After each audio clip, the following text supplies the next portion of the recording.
Check one.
You can't hear me.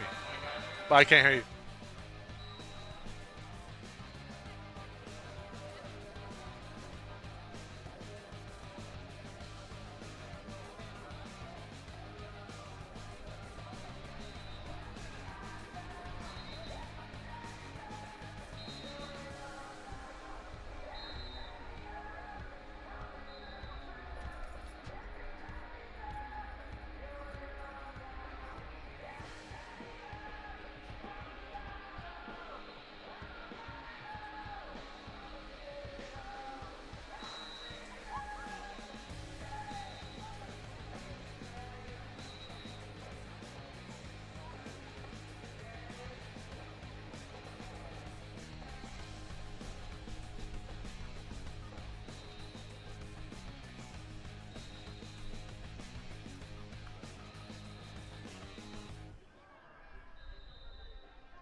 when I was their age, same speed. Stays the 120. Right? 120. That's the speed. 120. Get at 120. Eons. This time you can walk backwards freely. Yeah, without having no speed bumps or obstacles. Well, there's just people. People. Hopefully they stay. Nah, you'll be fine. Yeah, I'll we make can the slow show down. interesting. I'll make the camera shot interesting.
Okay, okay,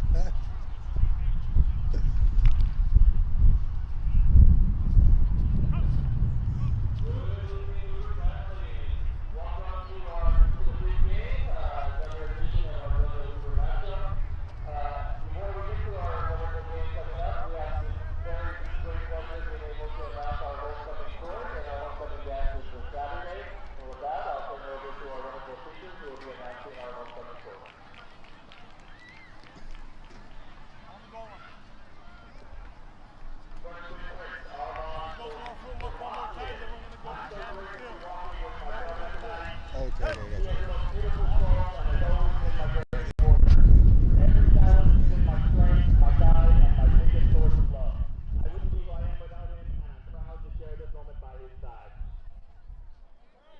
Your freshman princess, Nellie Katakatian. Nellie is walking with her brother, and she wants to give a big thanks to all of her friends and classmates who voted for her.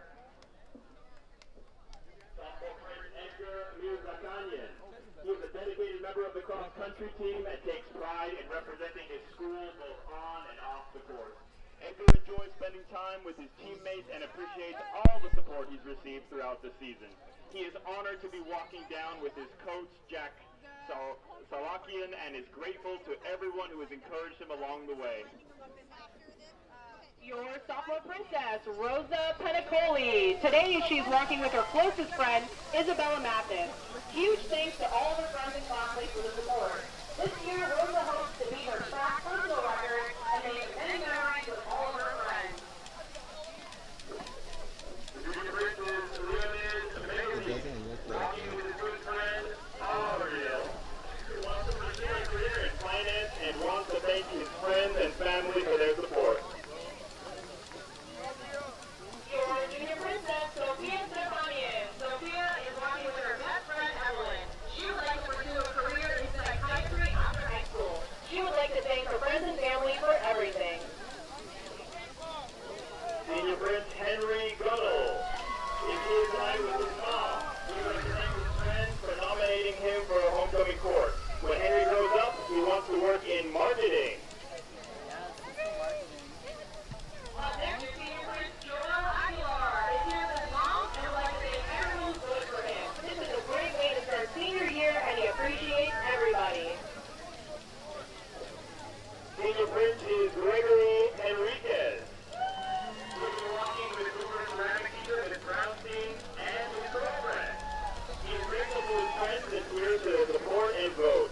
Greg is excited to be part of homecoming court and proud to represent Hoover High School. Your senior princess, Sophia Mamikonian. Tonight, Sophia is honored to be walking with her mom. She would like to thank her friends and classmates for their support and helping her become homecoming princess. Sophia is very excited to represent her class and make lasting memories this very special night. Senior Princess Melania Yapunjian, escorted by her mom. Melania wants to give thanks to all of her friends and classmates who voted for her. She's planning to study physics in the future and hopes to do so at UCLA.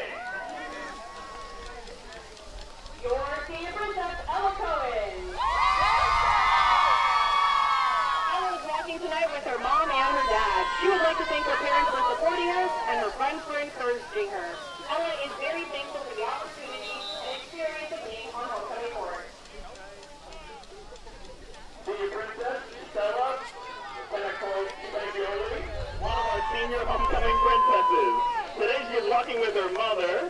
Stella is incredibly thankful for the support from her friends and classmates who voted for her. After graduation, Stella plans to study biology and hopes to attend USC. Your senior princess, Natalia Rolla. Natalia is walking with her mom and her dad. She would like to thank her parents and her friends for always supporting her. She's excited to be part of this year's homecoming court.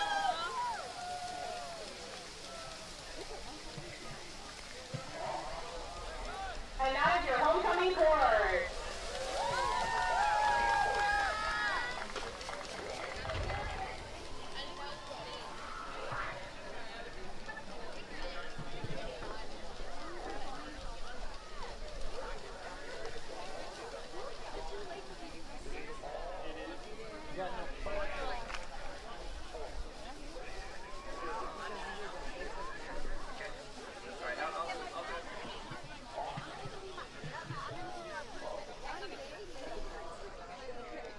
are you there?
To Glendale side or?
Pursuing a degree in kinesiology. Congratulations, Anthony Estrada. Senior Eric Guerrero. 3-year member of the marching band, plays the violin and orchestra outside of school. After high school, to pursue medicine by attending the 4-year university and will become a pediatrician. Congratulations, Eric Guerrero. Senior Ellen Calentine. Color Guard 2 seasons, joined the second semester of her junior year. Hopes that the passion of the Guard will continue to live on and will be able to march on fields or perform as a finalist of WGI. Congratulations, Ellen Calentine.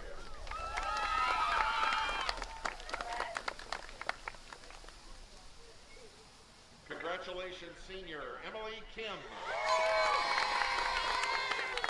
3 years, member of the marching band, assistant section leader for the flutes. After high school, she plans to pursue political science in college. Active member, the Boy Scout of America organization, and will become an Eagle Scout later this year. Congratulations, Emily Kim. Congratulations, Leah Coppers. Marching band for 2 years on the flute. She plans to major and to get a master's degree in anthropology and archaeology. Currently active in the Boy Scouts of the Japanese Traditional Dance Organization, Leah Coppers.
to be the presentation of the senior. Do you want to get them the first half or the second half? First half or second half?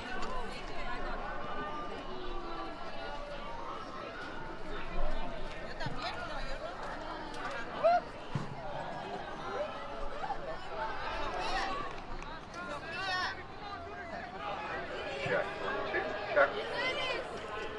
I miss you, Gavin.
Could everybody come on up here for a minute?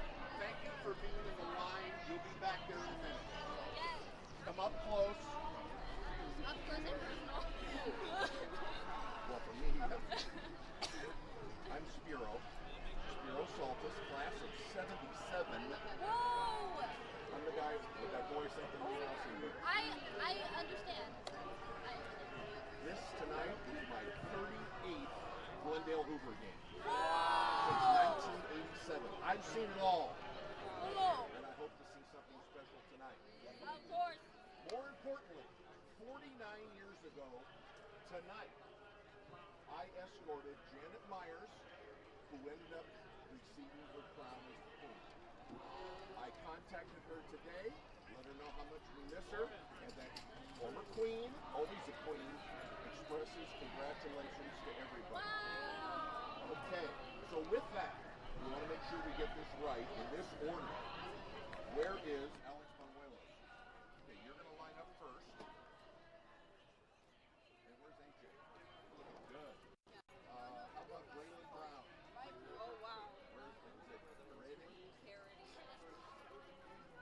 Listen, they stop where you tell them to stop. Erica.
Macy Dohio? Macy's there. Oh, and we have an outside not so Macy's. If it's late, let me know.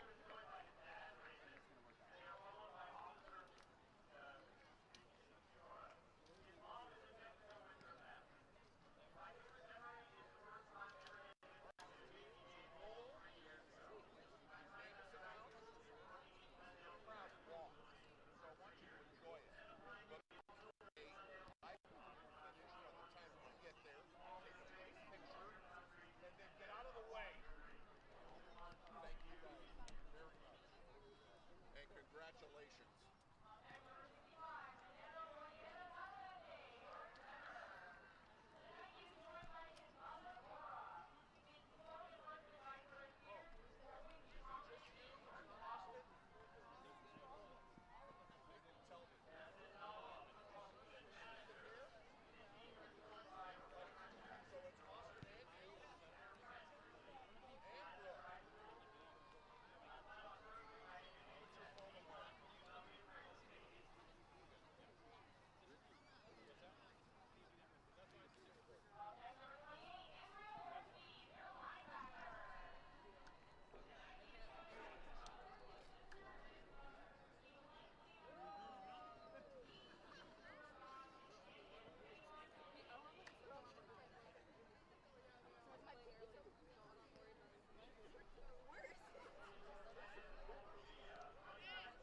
Ladies and gentlemen, on this Glendale side, Glendale High School, ASB, and Glendale Unified are very proud to present the 2025 Homecoming Court.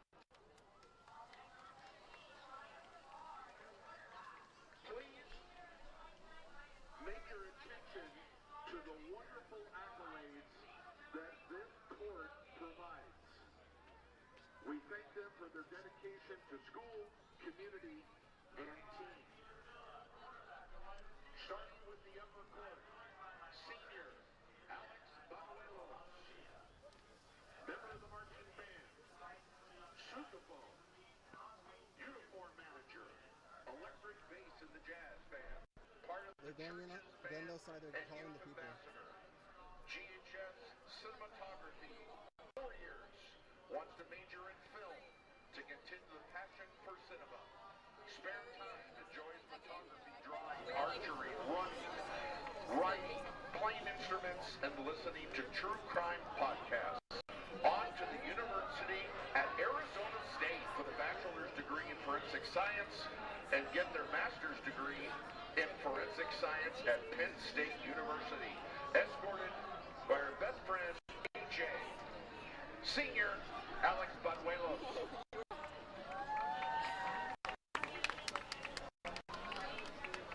Ladies and gentlemen, senior, Braylon Brown. Junior, serves as the captain. Also the publicist of the Dynamiters Do-Gooders Club. Active member of the Save the Seas Club.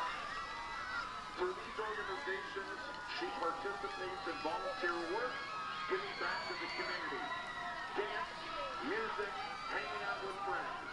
On to a 4-year university to become an elementary school teacher. Escorted tonight, best friends, Carradine. Ladies and gentlemen, Braylon Brown.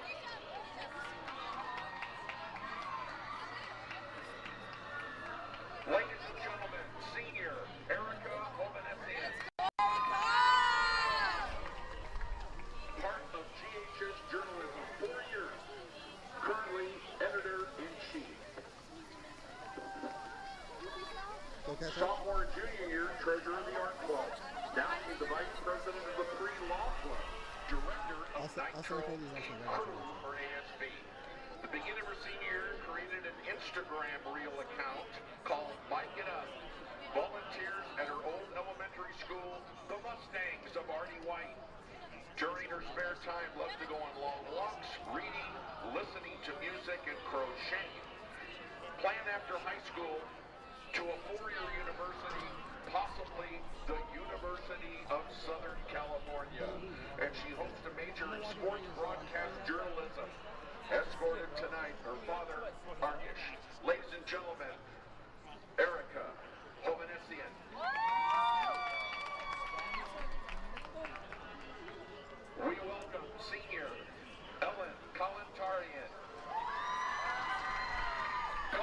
teaching 2 seasons. Joined in the second semester of her junior year. Loves music, practices guitar and piano. Worked as an undercover as the school mascot Dino, the Dino Stick. And that same year became president of the Gardening Club. ASB Director of Multimedia, Social Media. Many hours of the week at the gym, bowling and pushing the weights, and talking with her friends. Animal science is in the future. The Glendale College is host to the University of Vermont. Escorted tonight by her awesome friend, Luca. Ladies and gentlemen, Ellen Kalantari.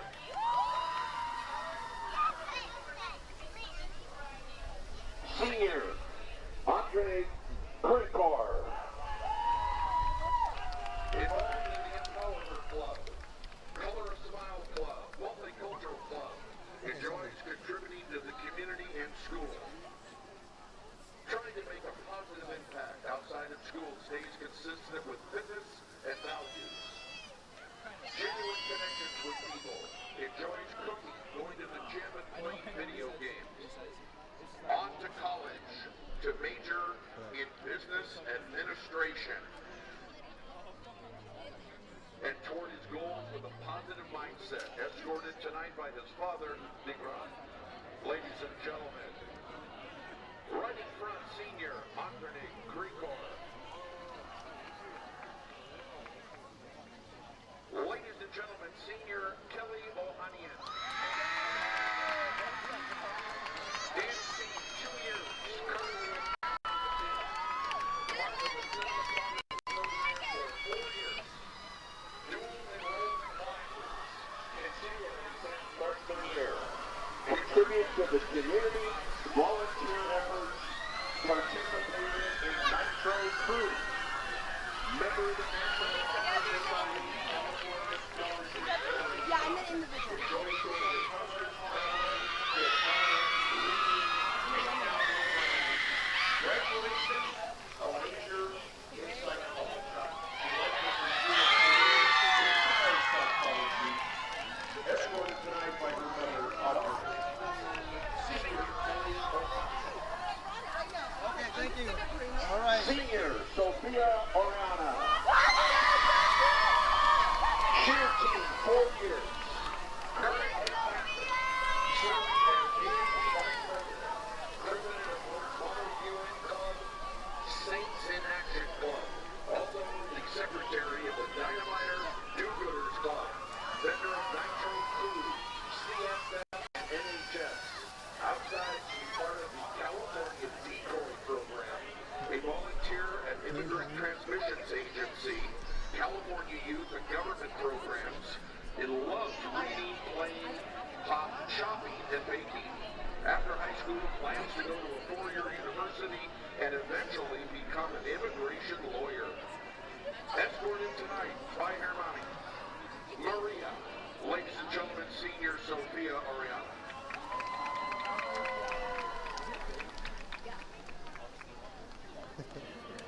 Senior Daniel Solomon. A student who strives to be adventurous and aspiring. Track and field. Played music for almost 9 years. Outdoor sax. Recently became lead saxophonist for the GHS Jam Band. Part of the Empower Club and Impact Club. And outside of school, has a part-time job at a country club. Hobbies like hiking, gaming, working out, enjoys the 52 friends. Take us together and then buy us one. After high school, attending a 4-year college and becoming a pilot. Daniel escorted tonight, currently 13 years. Rebecca, ladies and gentlemen, Daniel Solomon. Senior, David Thomas. Captain of GHS Dance. Making posters for AMB Director of Publicity. Also enjoys hanging out with friends. Loves TV shows with the family. After high school to go to a 4-year college to study chemical engineering. Interested in learning about the science of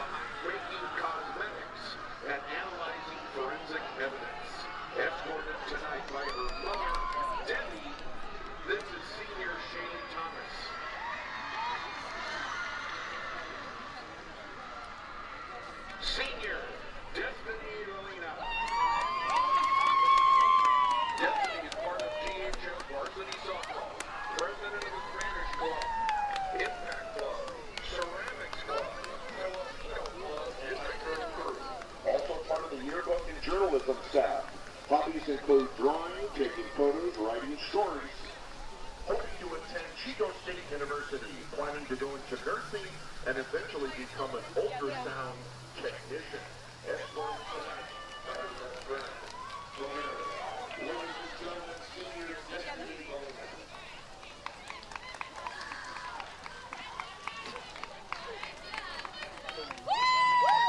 Ladies and gentlemen, on the court of your lower court, junior Devlin Carly.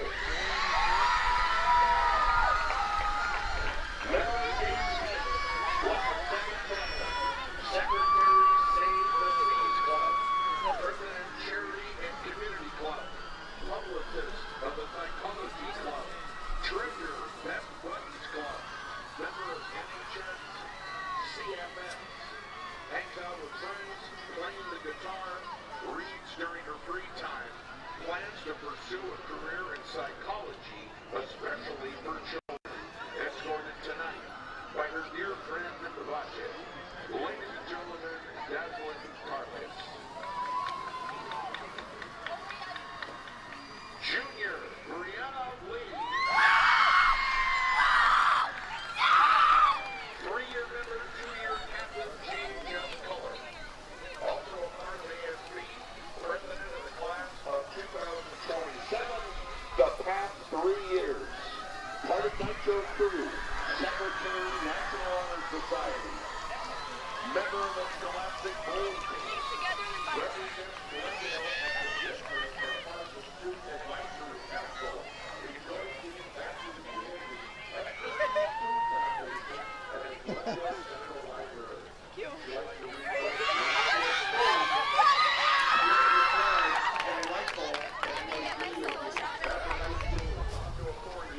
And then to law school to become an attorney. Escorted tonight by her brother, Bennett. Ladies and gentlemen, Brianna Lee. Junior, Lizzie Christiane Longley. Part of the dance team at Glendale High. Strong in her school and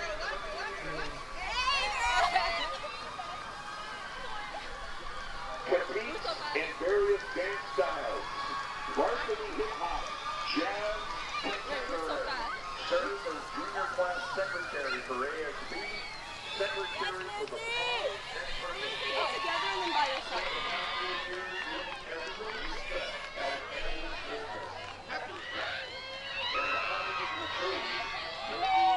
Wait, by yourself.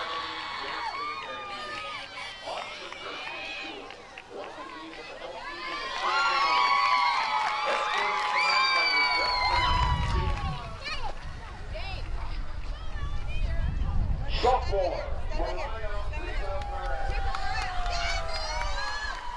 Varsity cheerleader, member of CSS, plans to establish the Glendale High Lady Sinners Club this January and March. Listening to music and hanging out with friends.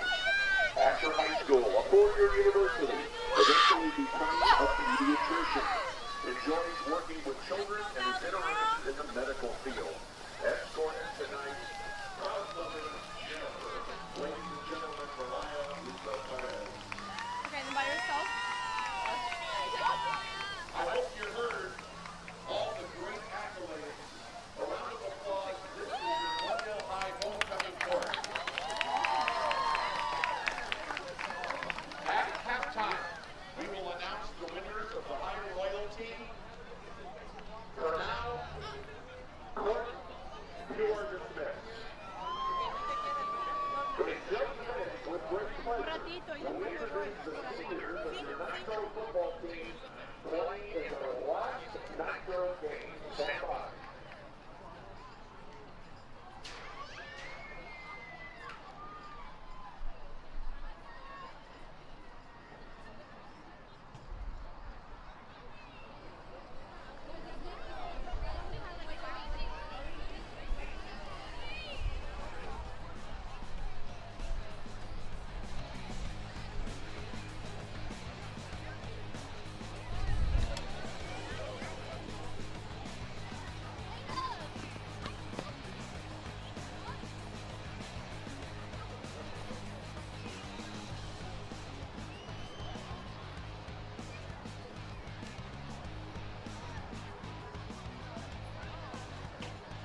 pursue his college career with football and kinesiology. They got some kid walking up. Number one Rudy We have number one walking up. I don't know. Pictures are right here. as they approach Yeah, so did I. the shot that takes a very, very important and special program. Go ahead, I'll Along with each of them is your head coach, Manuel Williams.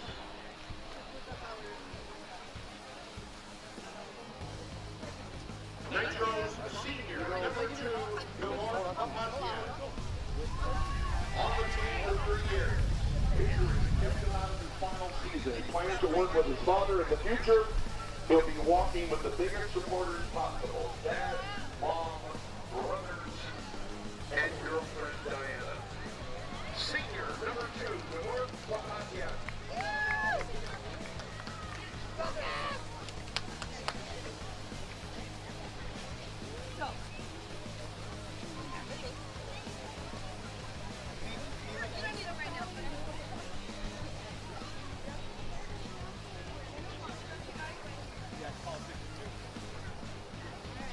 Y'all stand with you guys. I'll stand next to Armand.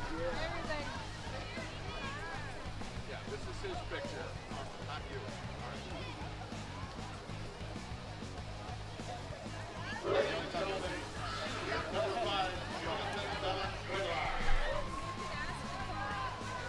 AKA Rolo, walking with mom, baby brother. What football has taught him, toughness and goal setting. The experience through football was great. He'll never forget what bonds he's created. It's on to Glendale Community College to be a vaquero and play football. Senior, number 5, Jonathan Valenzuela.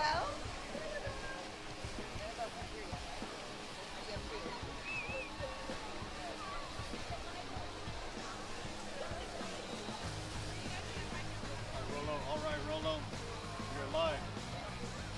Get a picture here.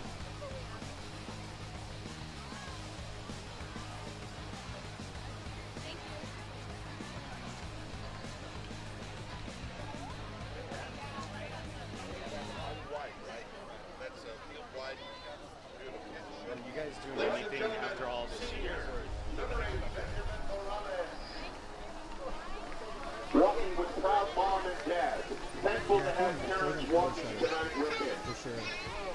Football has brought a balance of life, taught discipline, perseverance, and strength through tough times. After high school, plans to become a firefighter and keep pushing forward like the game has taught him. Senior number 8, Benjamin Morales.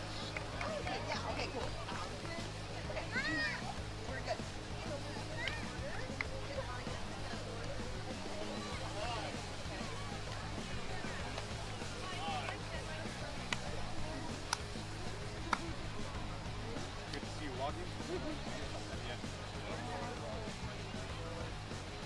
Ladies and gentlemen, introducing senior, number 9, Elijah Venegas.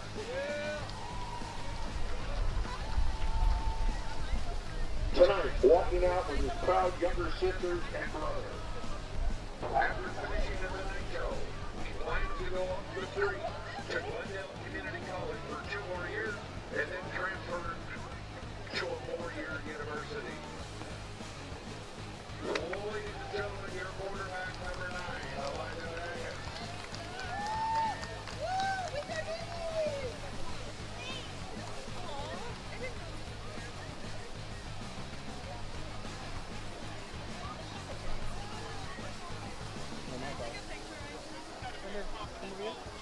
They're good.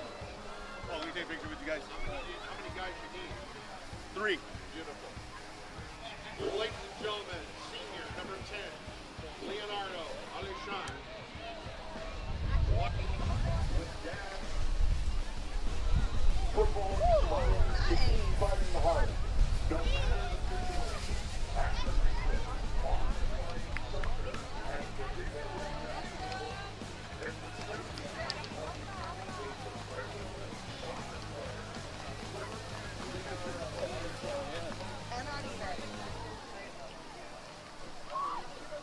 Actually, we have your attention here on here? Yeah.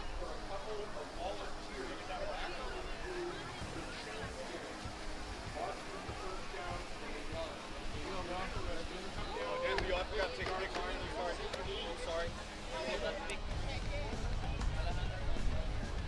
With great pleasure, senior number 13, Brady Aldready.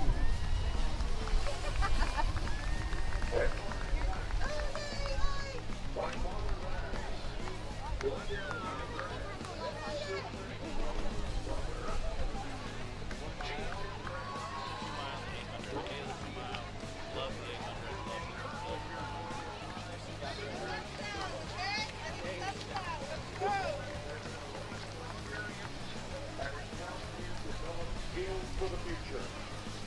To be the best of the team. In the future, on its way to possibly lettering the extreme sport all 4 years. This football, basketball, Yeah, I'll jump in with you guys. on to college, and simply to make as much money as possible. Senior number 13, Brady Aldready.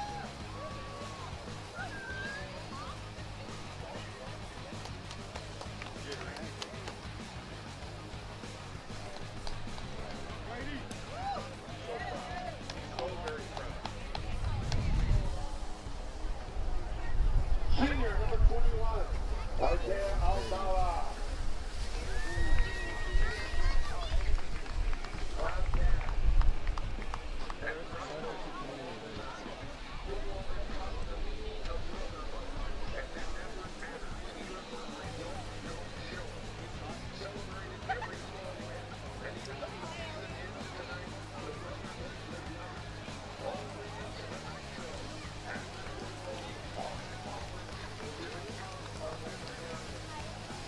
We honor senior number 21, Isaiah Albawa.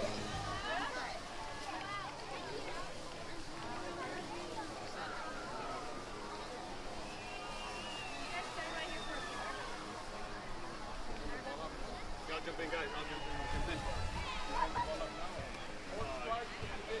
All right, enjoy the show, guys. Ladies and gentlemen, senior number 29, Brian Rojas, escorted by his proud dad. Learned the roots of the sport, and it was difficult at first. Freshman year playing football,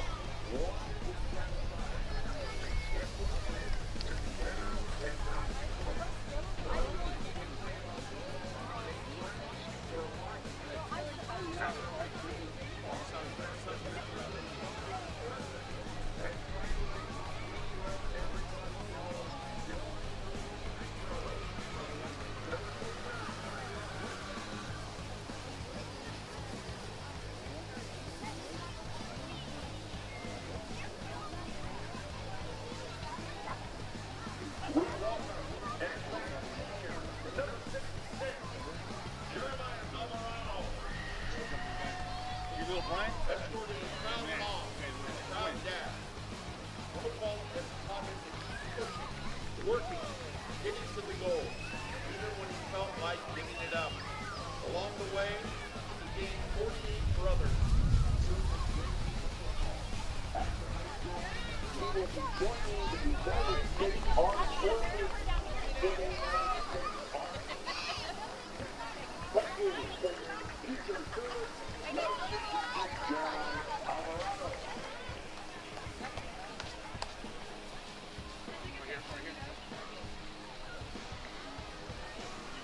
We welcome and thank senior number 75, Eric Zuniga. Escorted tonight by proud sister and dad.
players are coming this way?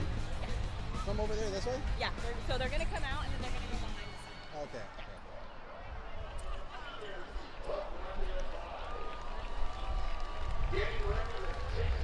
Yeah, no, they're gonna come out and then line up behind the in the touchdown zone.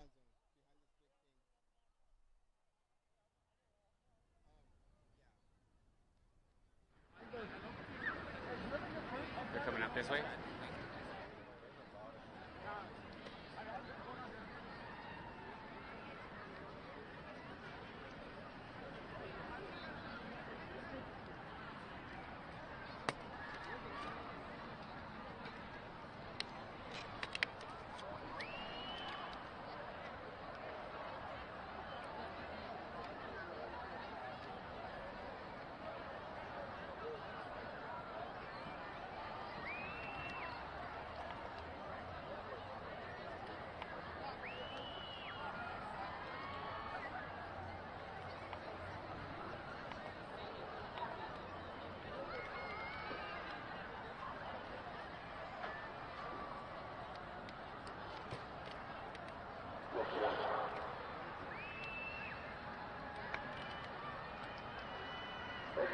Football fans, we welcome you to historic North Stadium on the campus of Glendale High.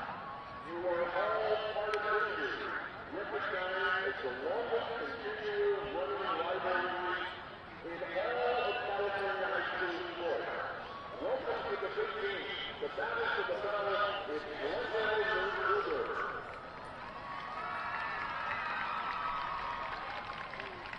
Football fans, at this time we ask you to big crowd, if you are able, stand in attention, remove your cap, and place your right hand over your heart. We direct your attention to Old Road, standing proudly at the south end. We'll also turn the honor this great nation of ours, and the men and women who will help protect us here and around the world 24/7. To those who have served, and to those who have given an ultimate sacrifice for our freedom. With great pleasure, from Glendale High School, we welcome Alex Williams. Please join her in the playing singing of Francis Scott Key's The Star Spangled Banner. We proudly present the national anthem of the United States of America.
Welcome, ladies and gentlemen, wherever you may be, to historic Moist Stadium.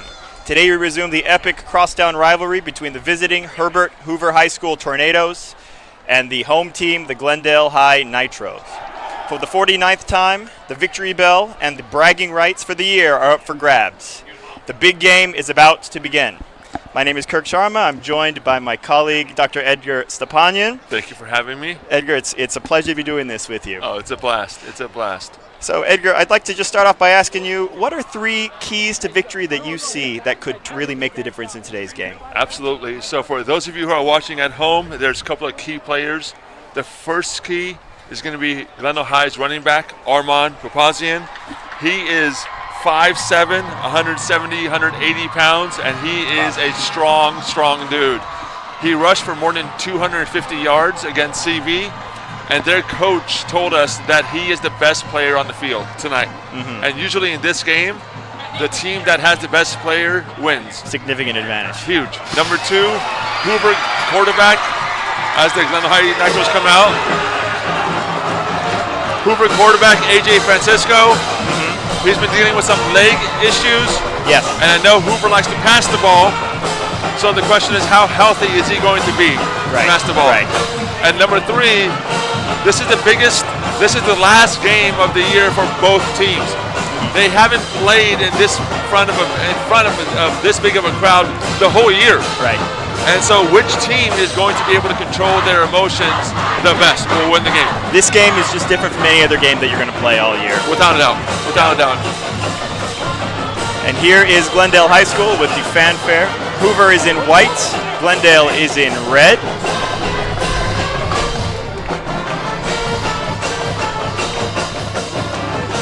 If I could add a number 4 on that list. Yeah. Usually in the history of Hoover and Glendale, when they're playing other teams, when they get behind in the game, yep. I don't want to say they quit, but they sometimes get discouraged. Yeah. So what I wonder is, whoever starts trailing first, how are they going to respond? How they will respond to that first punch. Exactly. Yeah. Okay, Glendale is preparing to kick off. So number 10, Leo Blazian. So both teams are healthy for the most part, meaning neither team played last week.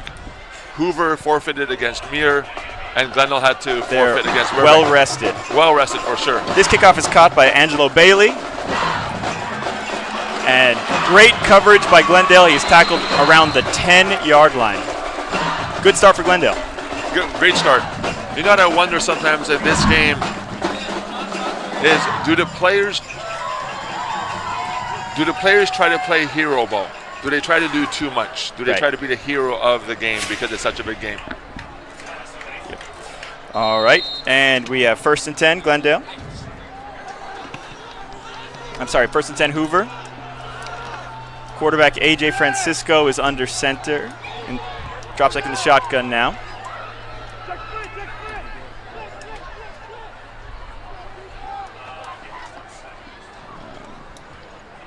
Wildcat. No, this is Devine Aganian, the running back. That's an interesting first call there, Doc. That is an interesting first call. I go back to how healthy is AJ right now. If they are doing a wildcat formation straight to Devine, but 8-yard gain. 2nd and 2.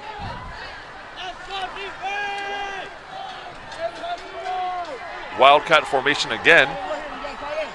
I did not expect this. No.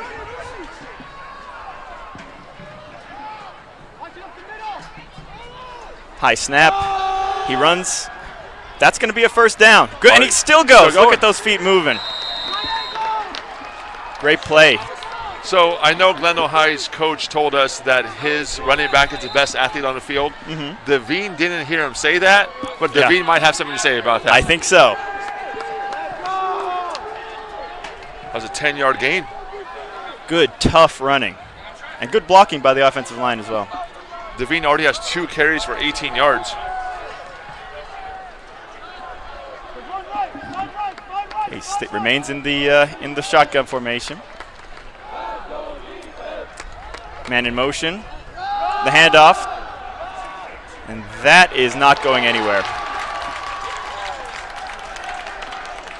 You know, yeah. Go ahead, Kirk. I'm Run sorry. by Abner Ramirez. Now, Kirk, I coach my son Micah. Yeah. I coach his flag football team, 7 and 8-year-old football team. Mhm. My rule for them is never go sideways, never go backwards. yeah. Abner, don't go sideways, don't go backwards, go upfield. I'm sorry to say, I think he did both on that play. He did.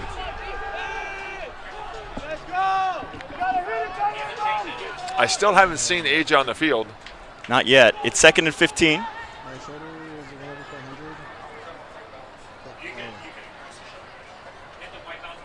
Man in motion, fake. He runs, and look at him go! Oh, he goes down more! Here he goes! He could go all the way!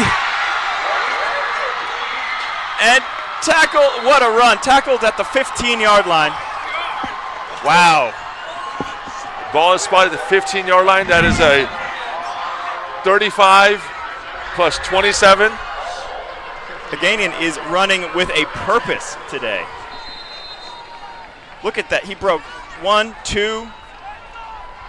Then he shows the speed. 62-yard gain. 3 carries, 80 yards for Devine. And Devine remains in the backfield. He hands the ball up. Gain of about 1. 1 was to Abner Ramirez.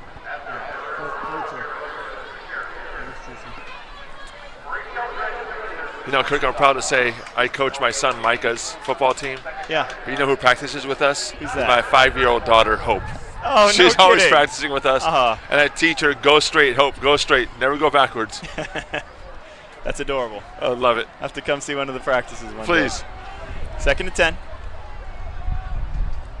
Man in motion. Another run. And more room to move. Look at the feet move, cuts back. Oh, wow. That is near a first down. He got a 10-yard gain. Hey, Doc, do you think we're going to see a throw out of the running back position from the Wildcat today? Probably not.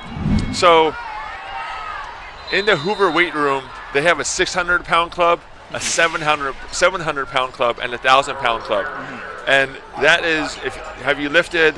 I'll tell you right after this play. Yep. It's 1st and goal.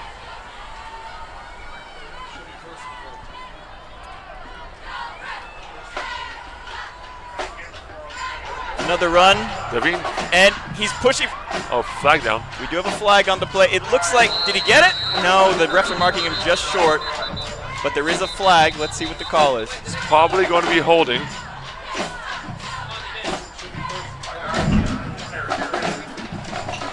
And indeed, it is a hold on the offense. That'll back him up 10 yards. That hurts. That takes them. It makes it substantially more difficult to get that first score. Especially with AJ not playing. Right.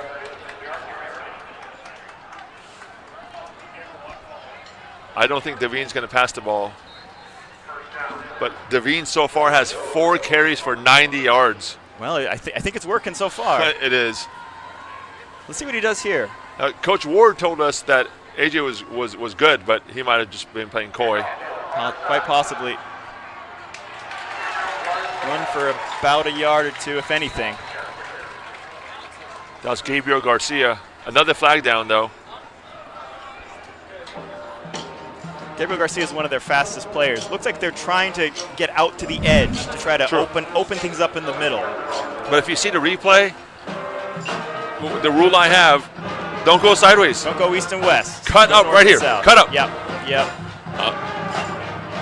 We're still waiting for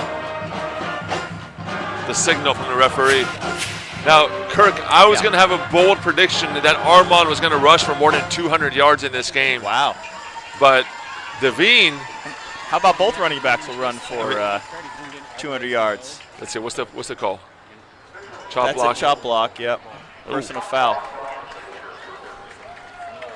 So now we are really going a mile.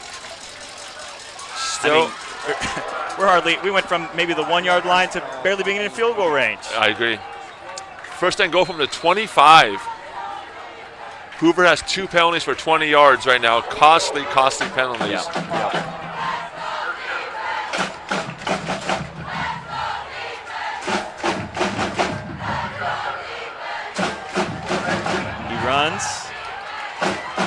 Well, he did the best he could with it, but there really was nothing there. Nothing at all. Managed to fall forward for about 3. So what I was going to say is Hoover has the 600-pound club, 700-pound, and 1,000-pound club, and that's combined weight of the squat, front squat, and bench press. I see. And Devine is in the 600-pound club right now.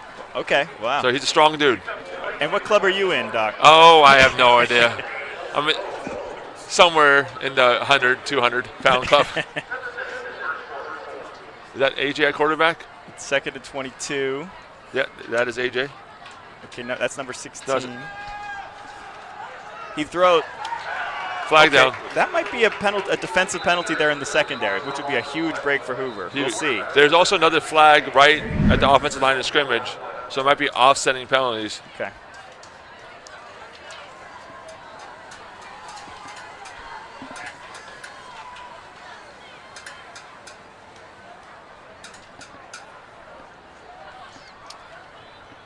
That's number 16. I'm wondering if that's backup quarterback Jordan Toon that just threw there, Doc. Another holding call against Hoover, but holding against Glendale High, so offsetting penalties. Oh, no, that is A.J. Francisco playing with number 16 today.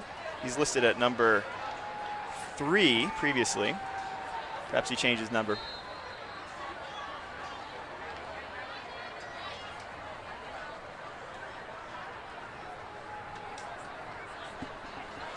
So offsetting penalties, second down again. And a run going nowhere. Glendale was ready for that one. They were.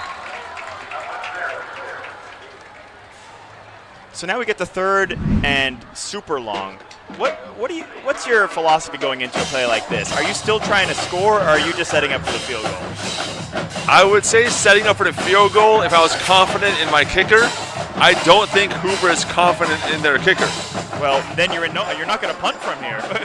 You're not. So my idea is you're trying to gain 23 yards in 2 plays. Okay. So you don't necessarily have to go to the end zone.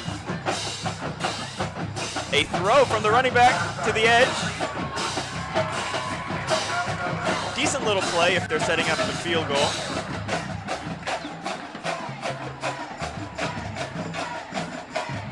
That was Angelo Bailey with the catch for a gain of 7. It is 4th down and about 16. This is the 10th play of the drive. And they are ready to kick. Kicker is number 6, Jack Coppersmith. He's a soccer player, 33-yard field goal. And it is. It's good. Oh! Great kick. And all in all, a very solid start for the Hoover Tornadoes.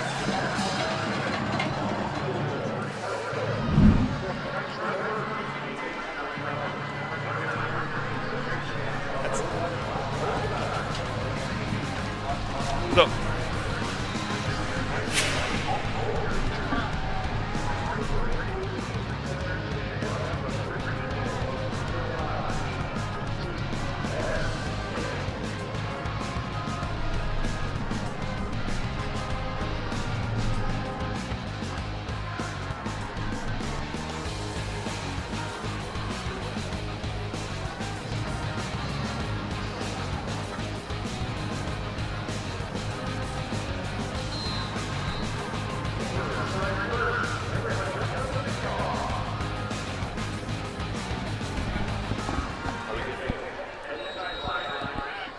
Another penalty for Hoover. They kicked it out of bounds. See what Glendale decides to do. They'll take the penalty. That's already 3 penalties for Hoover for 25 yards. Well, it cost them 6 points on the last possession. It did. Doc.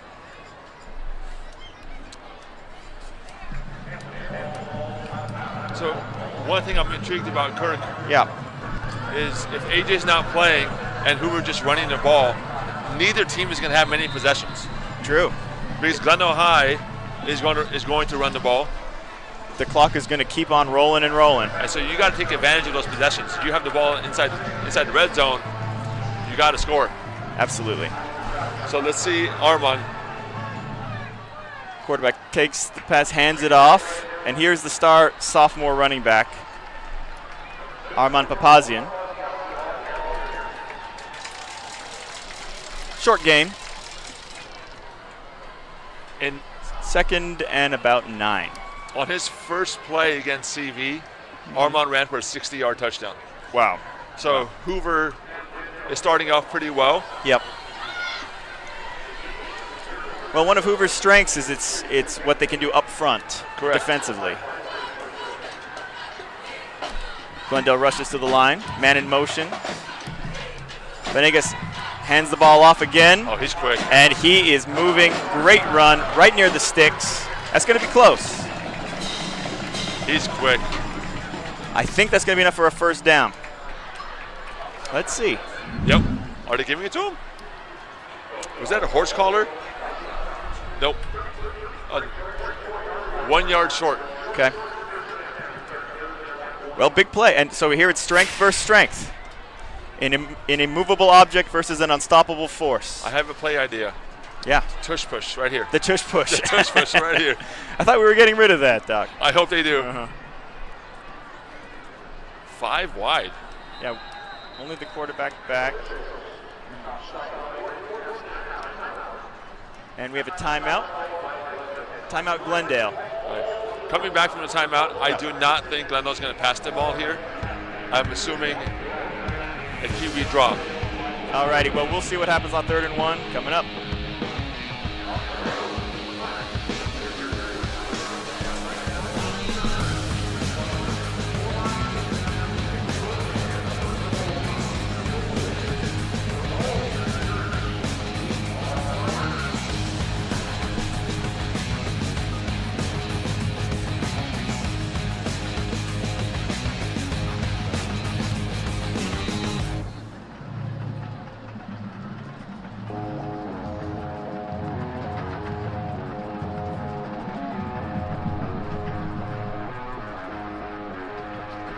A big play coming up now, 3rd and 1. I'm going to take a wild timeout now. Timeout Hoover. Is this some strategy? Are we seeing some 4D chess here, Doc? I mean, I'm intrigued because there are 4 minutes and 10 seconds left in the first quarter. Yeah. And so there's plenty of time left, and each team has already spent one timeout. Right. And I do not think, if Glendale High does not get this, I highly, highly doubt Glendale High punting the ball. You think they're going to go for it? I think they're going to go for it. Yeah. So I really think they have 2 plays to work with here. Yeah. To get 1 yard. Yep. And I think they'll get it here. Okay. And I'm very intrigued that they went 5 wide on that first attempt before the timeout. Yes, yeah. That was an interesting call. But give the ball to Armand. Well, Armand's in the game this time. What's interesting is Armand is standing, you can see on your screen, Armand is 9 yards behind the ball. He is. Yeah, the fullback is back there as well. Hoover is crowding the line. They're expecting the run. See if they get it. Pitch it outside. Handoff goes to him. Yep. And he gets right past it. It's good, strong run. And they easily pick up the first down. First and 10 at Glendale. That was smart. If you look at the replay right here, yep. Hoover was gathered at the line of scrimmage. Armand's like, I'll just go outside. That's fine. Right? Yeah. That was a 6-yard gain. It's good vision. He saw the space. It's interesting watching him. He has good vision, but he also has the speed to really hit the hole when he sees it. And their coach told us that he trusts his offensive line. Yeah. Now let's see if they give right back to him. A pitch. He takes it. Good blocking. Good strong run again. Gain of about 4.5. 2nd and 6. I want to see them pitch it to Armand and have Armand take it outside instead of between the tackles. Yeah. And well defended there. And Hoover is really starting to sell out against the run. They should. But if you're Glendale High, instead of having, I get it at your strength running between the tackles. Yeah. But if Armand's the best athlete, and Armand's probably the fastest athlete, possibly the fastest athlete on the field, Armand, take it to the outside, bounce it outside. Right. But you've been doing this. If he's been doing the same thing for 8 games. I doubt he's going to change it in this game. Exactly. It is 3rd and 8. Here's their 5 wide. Let's see how aggressive they want to be here. Venegas has the ball. He looks, he dances, and Hoover has him. Sack. First sack of the game. Number 87 celebrates. That's Coyote. That is. Coyote is in my 3rd period world history class. Ah. Territory, 4th down and 12. 4th down. -4. Punt unit comes on for Glendale. Let's see if the Nitros can pin them back inside the 20.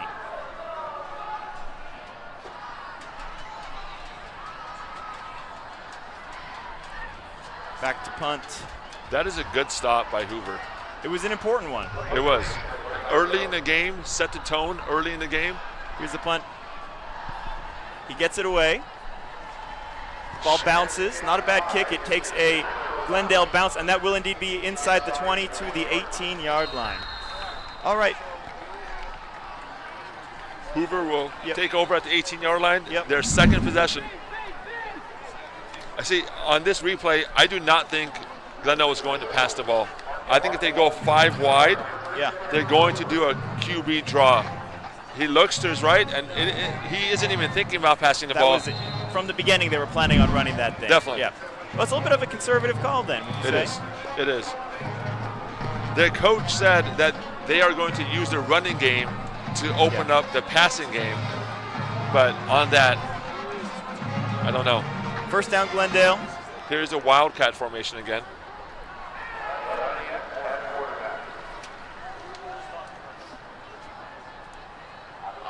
Ganian takes the ball, runs in a designed run. Not much there. Lucky to get back to the line of scrimmage there. Probably didn't get there. See, on that run, Devine was tiptoeing a little bit more. Yeah. I didn't see that aggressiveness on that run. Yeah, it looked a little indecisive, but to be fair, there was not much there. It was well covered. So Devine's first 4 runs were 8, 10, 62, and 10 yards. His last 3 runs were 2, 0, and -1. 2nd and 11. Here's AJ. Quarterback back in. Takes a snap, looking. Throws high, and nothing there. Well defended. Bailey on the catch. Dangerous throw. That was a high throw. It wasn't a great throw, and it really put the receiver in a tough spot. Oof, those are the ones that you have to really man up to catch those ones, because you know a hit's coming. -4 yards. 3rd down and 14. Fernandez looks to the sideline for the call. I think Hoover's going to let them just let the clock run out. Yeah, the clock ticks down, 14, 13. It's been an interesting first quarter, Doc. It has. Only 1 possession for Glendale. Yep. 2 for Hoover. That was a quick first quarter as well.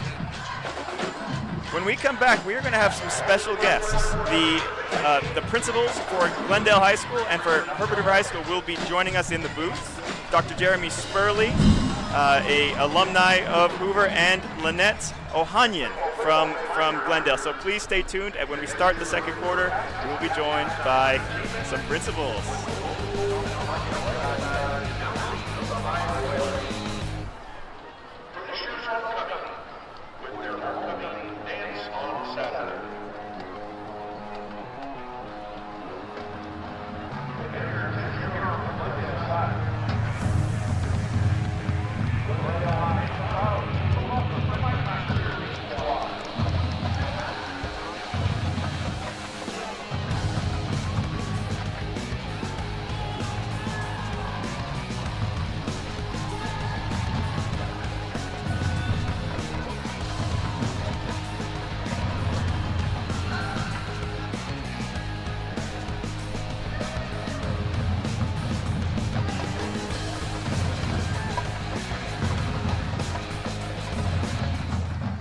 right, now we're back live with the big game. My name is Dr. Jeremy Spurley. I'm the proud principal of Hoover High School. I'm here with my partner in crime, Miss Dr. Lynette Ohanian.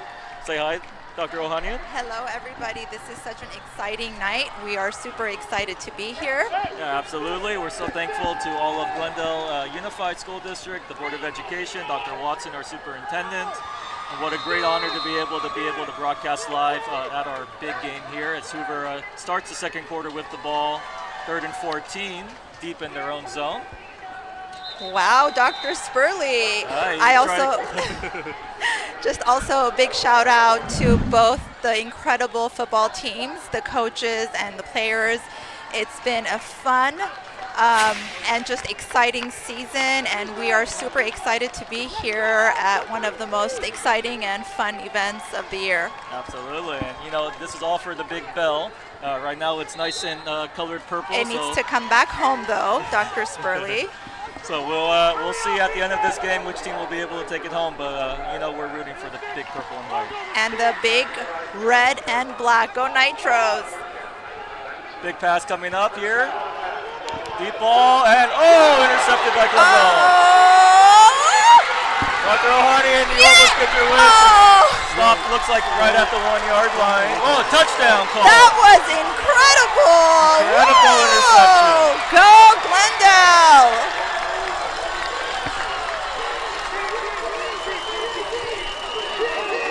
And here's a replay of this incredible play.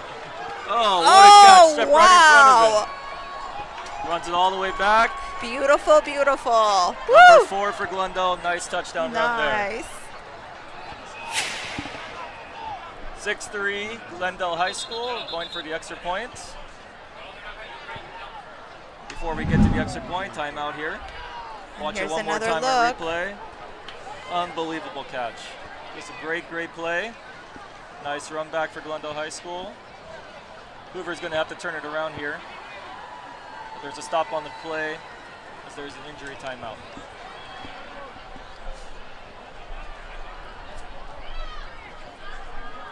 So Dr. Ohanian, like as we're waiting for the play to resume here, in terms of like getting your kids ready for this big game, like can you talk a little bit about how you're able to do that with Oh, absolutely.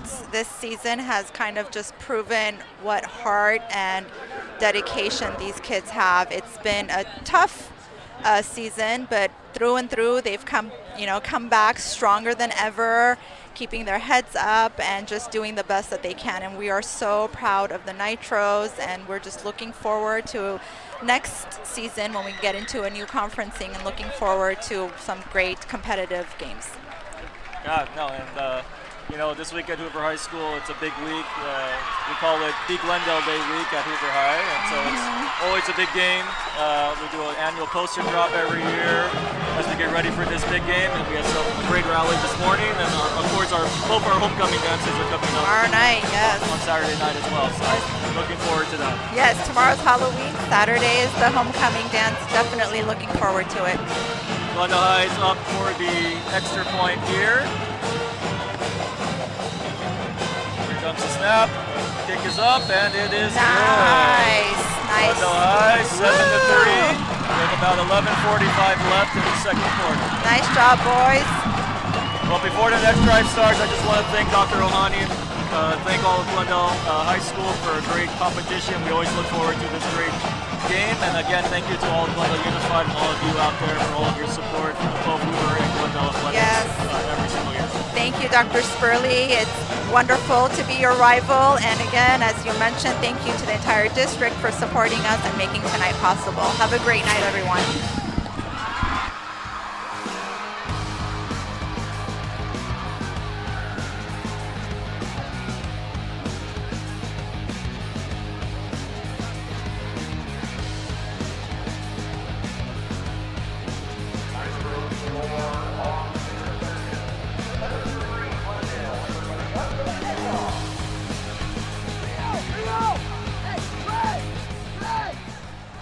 And we're back. Hey, did we miss anything while we were gone, Doc?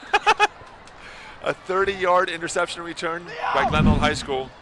Wow. The game has completely changed. Kickoff now back to Hoover. Nice kick. That'll be a touchback. Now, Mr. Sharma, yeah. One of the notes that I mentioned before the game is whoever is down, how do they respond? You said it. That interception was an underthrown pass. Yeah. Now, if you're a quarterback, you're AJ, you have to forget about that pass. Yep. Will he? Well, we shall find out. We shall find out. Man, that was a highly educated booth we had there. We had 3 doctors on there. We did. 3 doctors and not a single diagnosis. And you're getting your doctorate, correct? Oh, well, that was not a humble brag, I No, promise. no, please, you are a humble man. Oh, yeah. Well, let's see what Hoover can do here. Hoover's run, this is their 13th play of the game that they're running. Glendale has run 6. And that's back in the Wildcat. Handoff number 9. Okay. The coach for the Herbert Hoover Tornadoes is Jordan Ward. He's 26 years old from Washington, D.C. This is his first year at Hoover. They currently have a 2-7 record. Got off to a good start winning over Marshall and Verdugo Hills, but it's been a 6-game losing streak since they entered league play. He takes over, of course, for the uncomparable Azad Harabidian, who kind of resurrected the program, and he's moved up to AD. 2nd and 7. 2nd and 7, and we still have a Ghanaian in the Wildcat. Jordan Ward he's 26 years old. He played college ball also at Ball State, a Division I school in Indiana. Hey, Doc, what do you think of the job that Coach Ward has done so far here at Hoover? He has done an amazing job so far. He is tough. He has a military mindset. I believe his mom was a sergeant in the military, and he keeps these kids on their toes. One thing I love about him, he has high expectations. Absolutely. Most athletic departments have a 2.0 grade point average requirement. He has a 2.5 grade point average requirement. He holds them accountable. I love that. Yeah. You have to. It's 3rd and 7. Running back still has the ball. It looks like he's moving to pass. It's a little dump off. Nothing there. Down at the 21-yard line. It's 4th and 7. Punt unit comes on for Hoover. Kirk, I got to say, Hoover has run a sweep a few times and has gotten nothing. Nothing. You got to stop that sweep play. Yeah, there's basically, have they tried to throw the ball downfield once so far this entire game? They did, and then the pick 6 happened. But even that was not deep. It looks like they got to stretch out this defense at some point. Here's the punt. It's a good punt. Fair catch is called. And it takes a friendly Hoover bounce down to the friendly Glendale bounce down to the 49-yard line. Nitros will take over, 1st and 10 in Hoover territory. So I'm looking at Devine number 4 right there. He's on the screen. Yep. I'm seeing him run off. If he's on the punt team as well, and he already has 7 carries and he's thrown the ball twice, he's got to be tired. He's going to be gassed. Yeah. This is the last game of the year. I know they didn't play last week. Yeah. But who else is going to step up for this team? Great question. Great question. 1st and 10 Glendale. Elijah Venegas in the backfield. Takes it, hands off, and more good run. Gets across the 45-yard line. 4-yard about to the 45-yard. So if I could add one more thing about Jordan. Yes. He played at VMI. He's a Virginia Military Institute grad, played football there, and then played 1 year as a grad student at Ball State. Well, and during his time at VMI, when he first got there, they were winless. They were the worst team in the league. By the time he graduated as a senior from VMI, they were winning their conference for the first time in 70 years. That's amazing. The guy knows how to win. Let's see if he can do it today. Is the quarterback changing the play right here? Or the running? We'll see. It's about 2nd and 6. Pressure, steps up, good throw. That's a great First great down, arm. Nitros. That's number 10 on the catch. That's a strong arm right there. Number 10, Leo Blazian. 11-yard gain.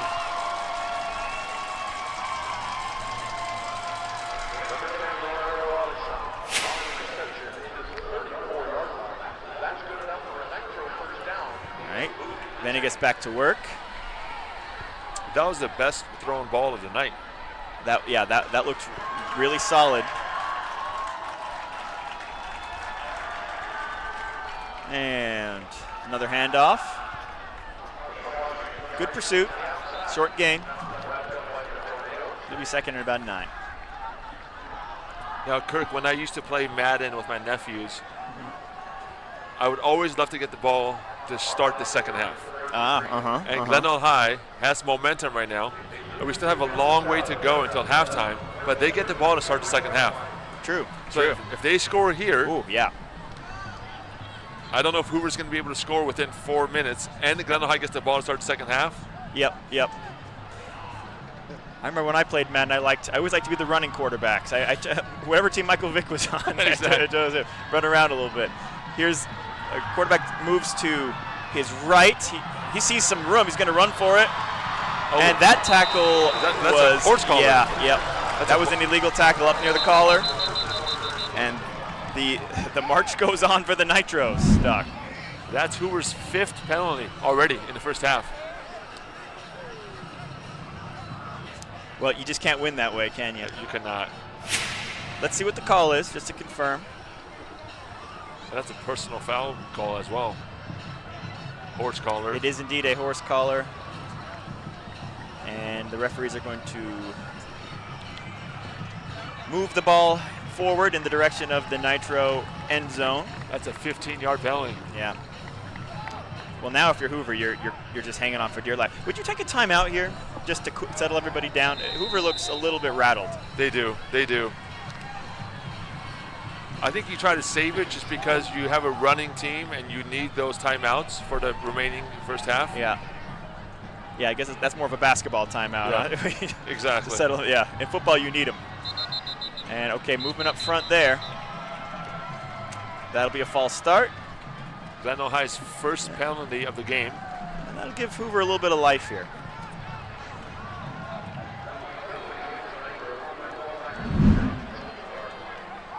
Yep, you can see the movement there. I'm looking at the Hoover sideline right now, and I don't see much energy. No, yeah. They seem just, guys. It's the second quarter. What a difference from earlier in the game. After that initial run by Agani, and they were going crazy. Not so much anymore. Quarterback takes a snap, hands off to their star running back. He breaks the tackle, and he's going. He is gone. Touchdown, Nitros. What did I say earlier? Take it to the outside. That's it. If you take it to the outside, I don't think Hoover has anyone that can keep up with him. Doc, he is so fast. But you also have to give it up to that blocking as well. You do. They are opening up holes in line. Let's take a look here. Hands the ball off. Look at that cut right there. He's got the power and the speed. And there was not a guy within 5 yards of him. Yeah. I love how he saw there was nothing there in the middle, because Glendale High seems to like to run in between the tackles and then bounces it to the outside. Extra point is good. 14-3 Glendale with 6:45 left in the second quarter. Well, we still have a long way to go, folks, but this is not going well for Hoover. Let's see if they can bounce back right after this.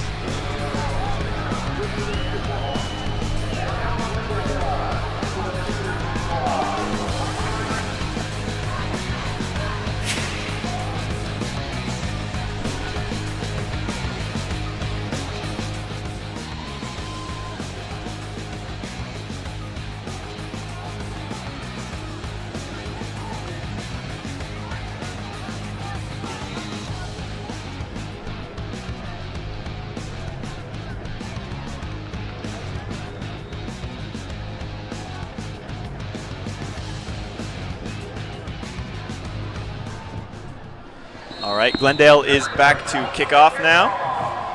Kirk, you said something off camera. Yeah. Hoover needs something right here. They do. And all right, let's see if they can get something on the kick return here. He's got some speed, but he hits a brick wall at the 28. And that's where Hoover will take over. I'm sorry, Kirk. No, yeah, I was just saying, A.J. Francisco, he's a good player. He's a senior. He's experienced. I was expecting him to do a lot of dynamic things. I think that he is still not quite right, clearly. I agree. And so the question is, if you're down in a game and you need to start scoring some points, you can't just run into a brick wall all day, right? You have to change something up. So what do you do? If they have a freshman backup quarterback who's healthy on the run, what do you do? I think give the ball to Devine. There's still plenty of time left. There is. 30 minutes still left in the game, and tell Devine, you got to run hard. This is your last game. And that is a fumbled snap. And, all right, he did pick it up, but it's going to be another big loss. There's also a – no, okay, I thought I saw a flag. I don't think so. And fumbled a high snap. I mean, bad things happen in threes, I guess, right? So Devine had 80 yards rushing in his first 3 carries. Yeah. Now he has 8 carries for 82 yards. Okay, he hasn't really done much for about half an hour. But, one handoff can change just about everything, That's right? very true. I love looking at old records. Mm-hmm. And after Devine had those first few that one long run, the 65-yard run, yep. My thought process, I looked at the record book, and the record for most rushing yards in this game is 285 yards. Wow. I was like, Devine might have a chance. Yeah. He just needs about 6 more of those types of runs. That's positive. Positive for a change. Yeah.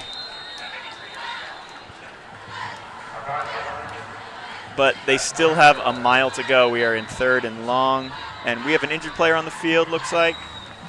That's number 1, Rudy Quellar, and he's one of their best players. Rudy Quellar is a senior captain, and he'll have to come off the field for at least one play. And that was a 5-yard gain. 3rd and 16. 3rd and 16 indeed.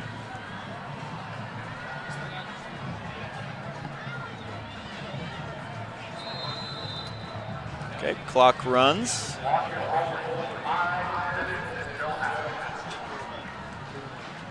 And again, it is Devine again in the, we have a timeout actually. This is timeout Glendale. Timeout Glendale on 3rd and 16. Hoover's probably going to do a quick pass again, or a quick run. Yep.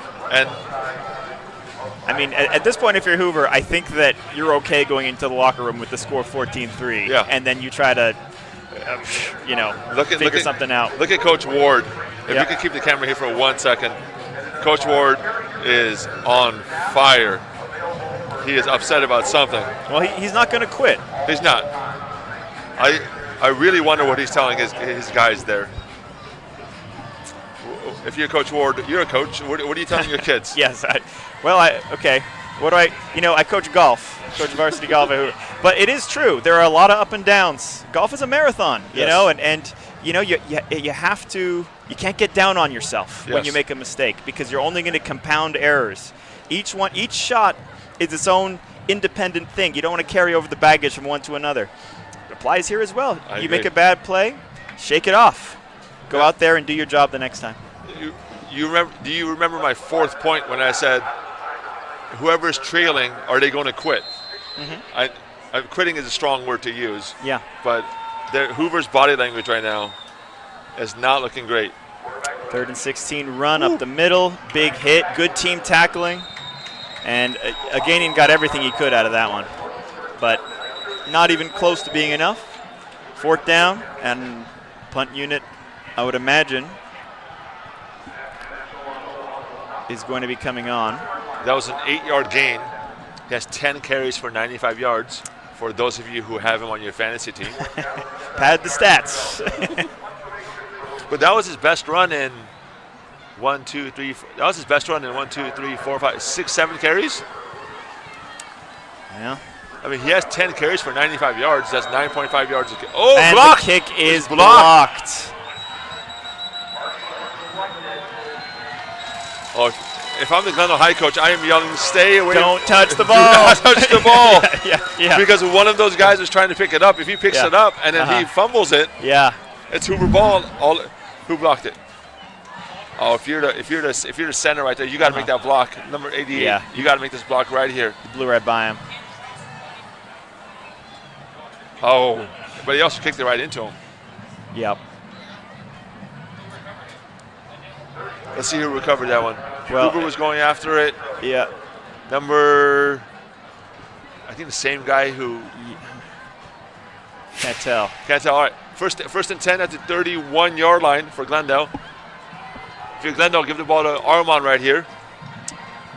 I think you are reading. Oh, no. Oh, he faked us all out. Oh, Great play. Open. And Touchdown. hallelujah. The Dynamite is about to go. Oh, what a tackle. Wow.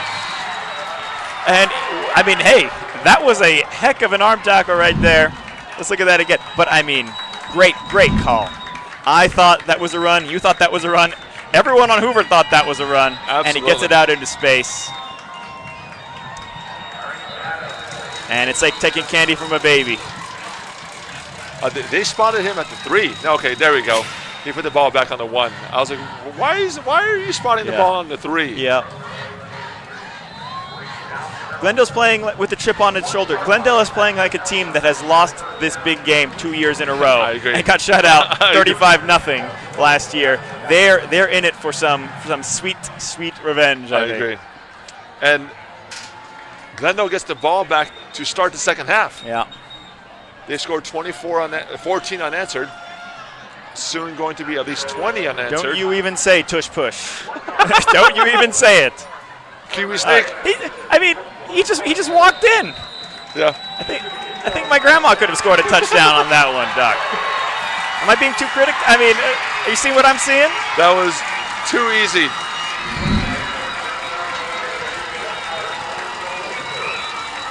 It was, yeah. Well, it is now 20-3 Glendale. That was. He literally walked in. Yeah, he literally walked in. On for the extra point. Number 10, Leo Blasian. Kick is up, and it's good. 21-3 Nitros. Oh, okay. I saw the Glendale High player just get pushed down. Okay, let's see if. Okay, no flags down. No flags. Great play there. Great play. It was a great call, great execution, and you got to love the speed. Good effort there by number 35 Adams, though. You like to see him not giving up on the play. That was Arian Adams, the freshman cornerback. There's the Glendale High coach. He is feeling great. Yeah, not bad, huh? Not a bad feeling. Not at all. So if you're Hoover, you have to keep your composure. Yeah. You're down 21-3. You're not out of it. No. There's plenty of time left. Well, a score here would be huge. I mean, you got to think, even if it's 3, that would be a big mental break for Hoover. And look at him, look at 34 Dan. He might have some room out to the side. On the right. Let's see if he can turn on the Jets. Take it to the outside. And nice move there. A flag is down. Is there a flag down? I don't see a flag. Oh, no? Okay. Well, in that case, it will stand. If you're Hoover, that's what you need right now. Oh, man. And what a run. That was Armand Asadurian, a senior. Great play. 48-yard line. Hoover has 3:10. If you're Hoover, you have to score. You have to, yeah. I mean, now something has gone right. Let's see if they can sustain this. AJ Francisco is in the shotgun. Here we go. Put on your cape. Hands it off. And again, I think they were ready for that, Doc.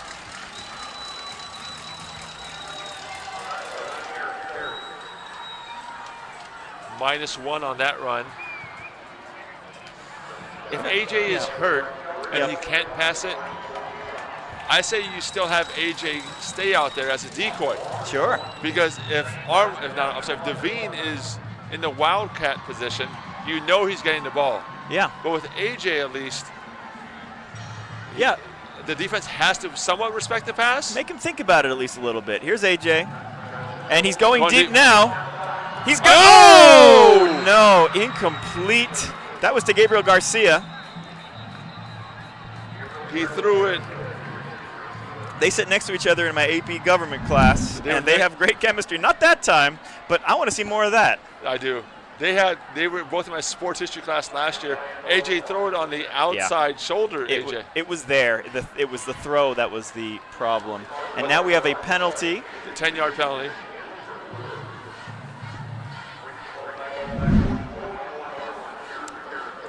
So we do second down. We do second down, and a long, long way to go. Second and about 21. 6 penalties for Hoover for 55 yards. And that kick return is now a distant memory. It is. Let's make something happen here. Screen outside. Nothing. Not a thing.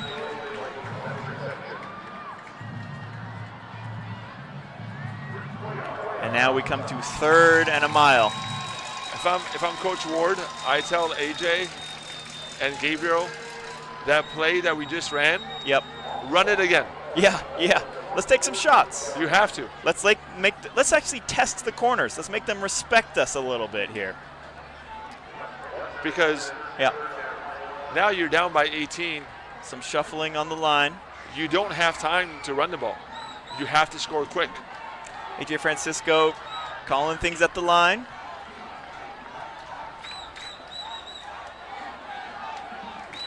I'm 1:38 left in the half.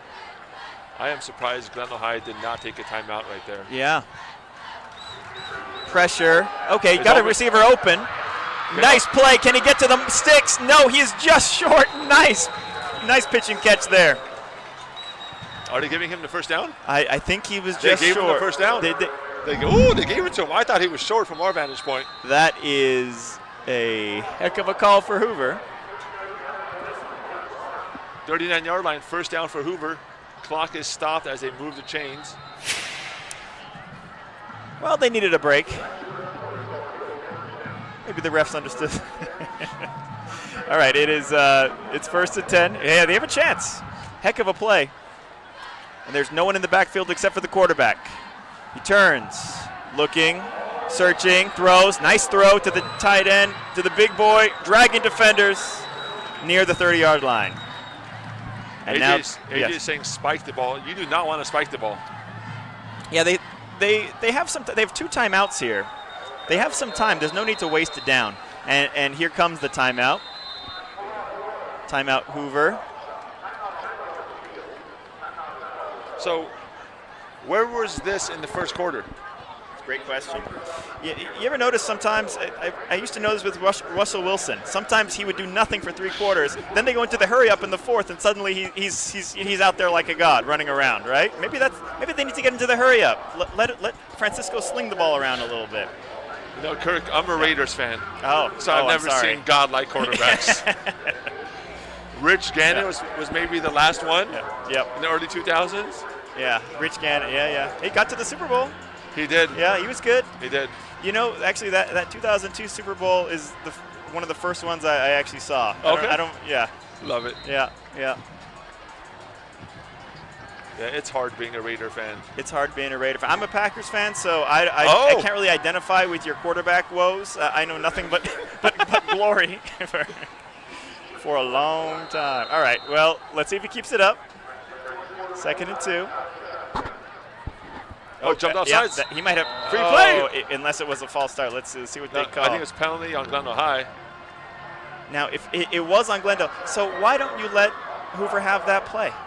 That's a great question. I mean, unless they're calling unabated to the quarterback. Which I don't think he was. No. I mean, that hurts a little bit. Okay, well, hey, you know what? We'll take it. First down. 26-yard line.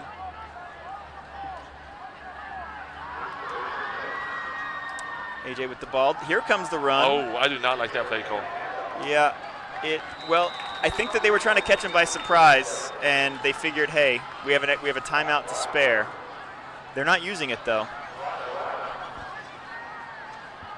22, 20. Yeah, clock ticks. 20, 19, 18. This is a little 17, sloppy. 16. And now, 15. Oh. Now they're calling the timeout. Wow. They just wasted a solid 10 seconds there, Doc. Just trying to call a play. Yeah. Now, I can understand that if maybe you told them, Coach Lemus, it looks furious down there talking to his boys. I can understand that if you called 2 plays and say, hey, we're running, and then you're immediately doing this, and everyone's on the same page, and they know exactly what to do. But it looked like they were trying to call a play, and it was frantic. I agree. And now we're in a situation where with 13 seconds left, you have maybe 2 or 3 plays left in this 2 half? max, I think. Yeah, and no timeouts. I mean, if you stay in bounds here, you could end the half. So, and you have to go.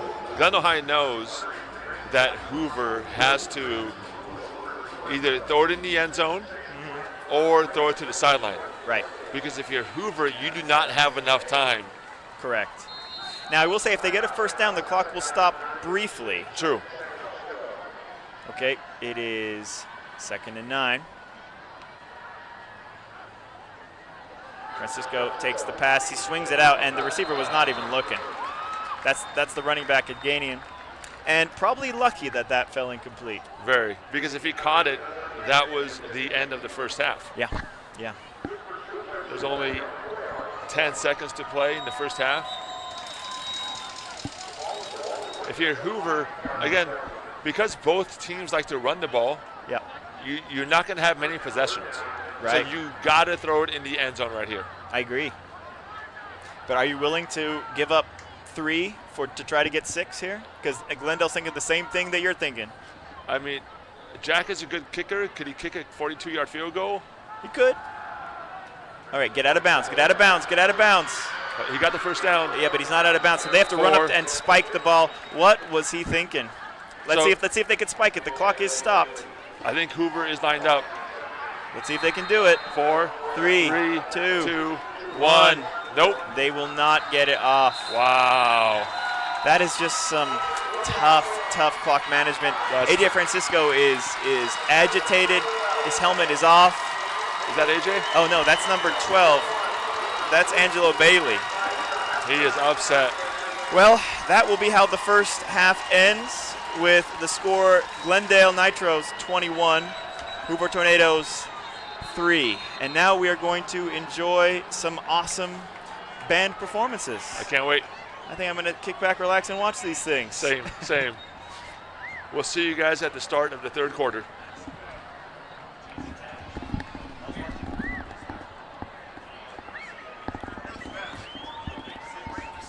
Always. Yes, definitely. Are we good? Hey guys, are we good? Are we off? Are we off?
Welcome back. Welcome back to a very exciting game so far here at Moyes Stadium. Let's take a look at some of the highlights from the first half. And what are we seeing here, Doc? I think we're seeing the pick six. No, we're seeing Deveen's 60-yard run. Oh, yeah. His longest run of the game. Deveen does have 13 carries for 95 yards. 65 of those came on that run. Yeah, right. And Deveen is just looking tired. Yeah, too. Yeah. Well, he's been asked to do so much. Okay, this play was really a game changer. Pick six. Yep. Underthrown ball right here. Yep. Great play by the safety to pick that off. Yeah, and I think the receiver was open. He just kind of skied it, you know, he did. And it gave the safety enough time to adjust and make that play. And then this play from the Nitros offense. The tough run. This was an impressive run. When he bounced it to out, the outside. and just literally the Hoover players were tripping over themselves. I agree. And then of course the walk-in touchdown. The walk-in literal walk-in touchdown. Yeah. Now, and then this was the glimmer of hope, Doc. This is where we thought, okay, wait a second, that was a good throw. That was after the great return. Yes. Here's the return, by the way. I mean, this was awesome. This was going to put Hoover back in the game. Yeah. Until Armin Asadurian. Yeah. Mm-hmm. Yeah. Little face mask there, maybe that wasn't called. Well, it's history now. It's in the books. So I had a chance to talk to the Glendale High coach. Yeah. And I asked him, Coach, what do you do in the second half? Uh-huh. And he was very stern and said, we stay consistent on offense and defense. Yeah. And what I liked about that is he didn't seem too high. Game isn't over yet. There's still an entire half to play. Absolutely. And we both had a chance to talk to Coach Ward of Hoover High. And Coach Ward was also pretty upset. And he simply said, we have to play like this is our last game. Yeah. You don't have another game after because this. Because it is. It literally is. Yeah. You do not have another game after this. Yep. Now, for those of you watching at home, an interesting tidbit, this is going to be the last Hoover-Glendale game in the Pacific League, because both Hoover and Glendale are both going to be out of the Pacific League next year. Right. This is kind of the end of an era and the beginning of a new chapter. There's the kickoff. And went out of bounds. That's another penalty. Yeah. Not the most inspiring kickoff there. If you're Hoover, that is not how you want to start the second half. All those pep talks. What do they amount to, Doc? Hey, we're back here. I'm Kirk Sharma. This is Dr. Edgar Stepanian. Yes, Sorry. It's okay. It's been a long day. It I has. was dancing in an assembly earlier today. And you have some dance moves, Mr. Sharma. That's a sentence that no one has ever said. So I appreciate that. Now, Mr. Sharma. Yeah. I have family texting me saying that you're doing a great job and they like you until you said you are a Packers fan. Oh. I have family that is Bears fans. Oh, yes. Right. Hey, you know what? I don't consider the Packers and the Bears rivals because both sides have to win. To start Oh, God. You are right. 1st and 10. And off to the races again. It's Armand right there. Yep. It's Armand Papazian, the star sophomore. Let's talk a little bit about the Glendale coach. His name is Manuel Lemus. This is his 3rd year here at Glendale High School. He's from Hollywood, California. He played at Cathedral High School as a linebacker and safety, maybe kind of a defensive guy. Yes. Later he played for Glendale Community College. In his first year here at Glendale, they went 5-5. Last year they went 1-9, and this year they're 1-8. He doesn't have a win against Hoover yet, but things may change this year. Another nice run there to the edge. That was Elijah Venegas, the quarterback. Smart job getting to the edge on that. 12-yard gain. And another Nitro first down. I'm going to give a shout out to our old friend, Mr. LeClaire, who was the Hoover announcer for many years, who right now is on some beach somewhere in Hawaii. Absolutely. Loving life. Yep. 1st and 10 Nitros. This is only Glendale's 16th play of the game. You're kidding me. 16th? 9, 12, plus 3 is 15. Yeah, this is number 16. Wow. But I'm sure the time of possession really has to be leaning in their favor, I would think. Another run open. right up the middle. But again, they're scoring so fast. You don't have to run that many plays if you do that. Touchdown, Nitros. I can feel the stands shaking underneath us. And this game is getting out of control for the Hoover Tornadoes. Look at this hole on this play. That's a massive hole. Yep. Holy cow. Look at this. Great blocking. Man. Where is everybody Where on is Hoover's everybody? defense? And number 6 right there, chasing and just putting his head down. 44-yard TD run. The band plays for Glendale. Kicker's on for the extra point. Kick is up, and it is good. 28-3 Glendale. Now, as we were walking, here's a replay again. That is at least a 5-yard hole, and he's running through. Yeah, it's just not good enough defensively. And talking to former coach Harabidian, he talked about how the Hoover defensive strength was up front. Yeah. That is their strength, and their strength. Now they're getting pushed around. This is not a fair fight right now at all. So Armand has 10 carries for 94 yards and 2 touchdowns. Yeah, averaging 9.4 yards a carry. Great fantasy day. Did you start him this week? I did not. No, okay. I started Devine, but Devine started great. I started Bijan last week, and I think he got me 4 points. Ugh. I'm a Raiders fan. Explain so that one. 20. So one thing we said to each other, Hoover had to get a stop right there to have a shot. Because right now it's a 4-possession game. Yep. Is Hoover going to be able to score 4 more times? It doesn't look good. Kind of a whippy type of game. He's going to recover that.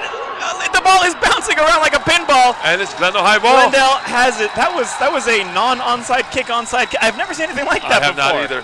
I mean, what is Hoover doing? Go and get that ball. You have to. Go and get that ball. Forget about scoring 4 more times. Can you even get the ball 4 more times? Wow.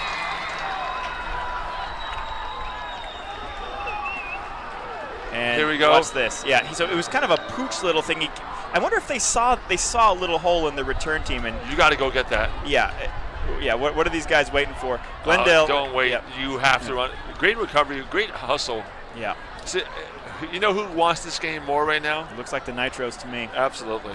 Absolutely. Yeah. First and 10 Glendale. They're trying to end this bad boy right now. We shouldn't say it's going to end because we don't want to lose viewers. We don't. We want to. It's never over till it's over, right? True, but what I'm intrigued about is if Glendale High scores 2 more times, do we go to a running clock in the 4th quarter? Yes. I think the margin has to be about, what, is it 40? 40 or more. Yeah. Well, it's heading in that direction. Now it's about playing for pride, right? It is. Right, Doc? I mean, if you're Hoover, I mean, look, we got a long way to go. It's the beginning of the second half. Anything can happen, but really, you want to show some self-respect here and keep this thing close. Yes. 28-3, especially. Yeah. And as a reminder to all the fans watching, Hoover scored the first 3 points of the game. That's right. And really should have scored a touchdown. Yeah. And this is a 1-9 Glendale team. It's just playing really well so far. Here's the snap, handoff. Papazian. Another good run. That'll be a first down.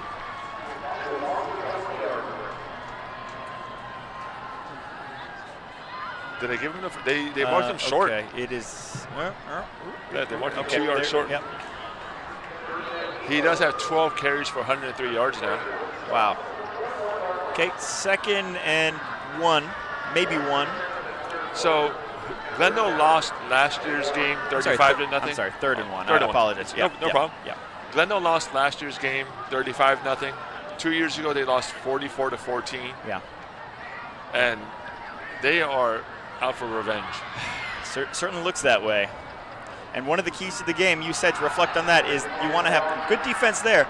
You want to have the best player on the field. Right now it looks like the best player on the field wears red. That was a nice tackle by 28 Ortiz. It was. It's 4th and 1. They're going for it. Offense stays on the field. Might as well go for it. Might as well. Give it to Armand again? I would imagine. But last time we thought that they switched it up on us and passed. Let's see. I think this time they run. Bounce it to the outside if you're Armand. Fullback. Okay, yeah, to the fullback. Okay, tricky little play there. That's a great play. And he fairly easily picks up the first down. That was a good play. Yeah, it was kind of a fake there. He handed it off to the fullback kind of with one hand, and with the defense may have thought that it was going to Papazian, obviously, since he's been so dominant. Not the case. 4-yard gain. Yeah. Watch what he does there with his hand. He hands it off, and then with the fake little toss. Smart. That was number 75. Yeah. Eric Zuniga, who's listed as a defensive tackle and offensive lineman. Oh, gave it to the big boy. Yeah, absolutely. Love it. Let him eat. Yeah, give it to him again. Yeah, let's not go crazy. Okay. Wait a second. Opportunity for Hoover. And nope. Of course. Armand falls on it. Yeah. Missed opportunities. That's one of the stories of the day. Absolutely, without a doubt. Well, it does put him back. Watch it again. Yeah, it was a bad snap. But it was right there for him, and he just couldn't quite scoop it in.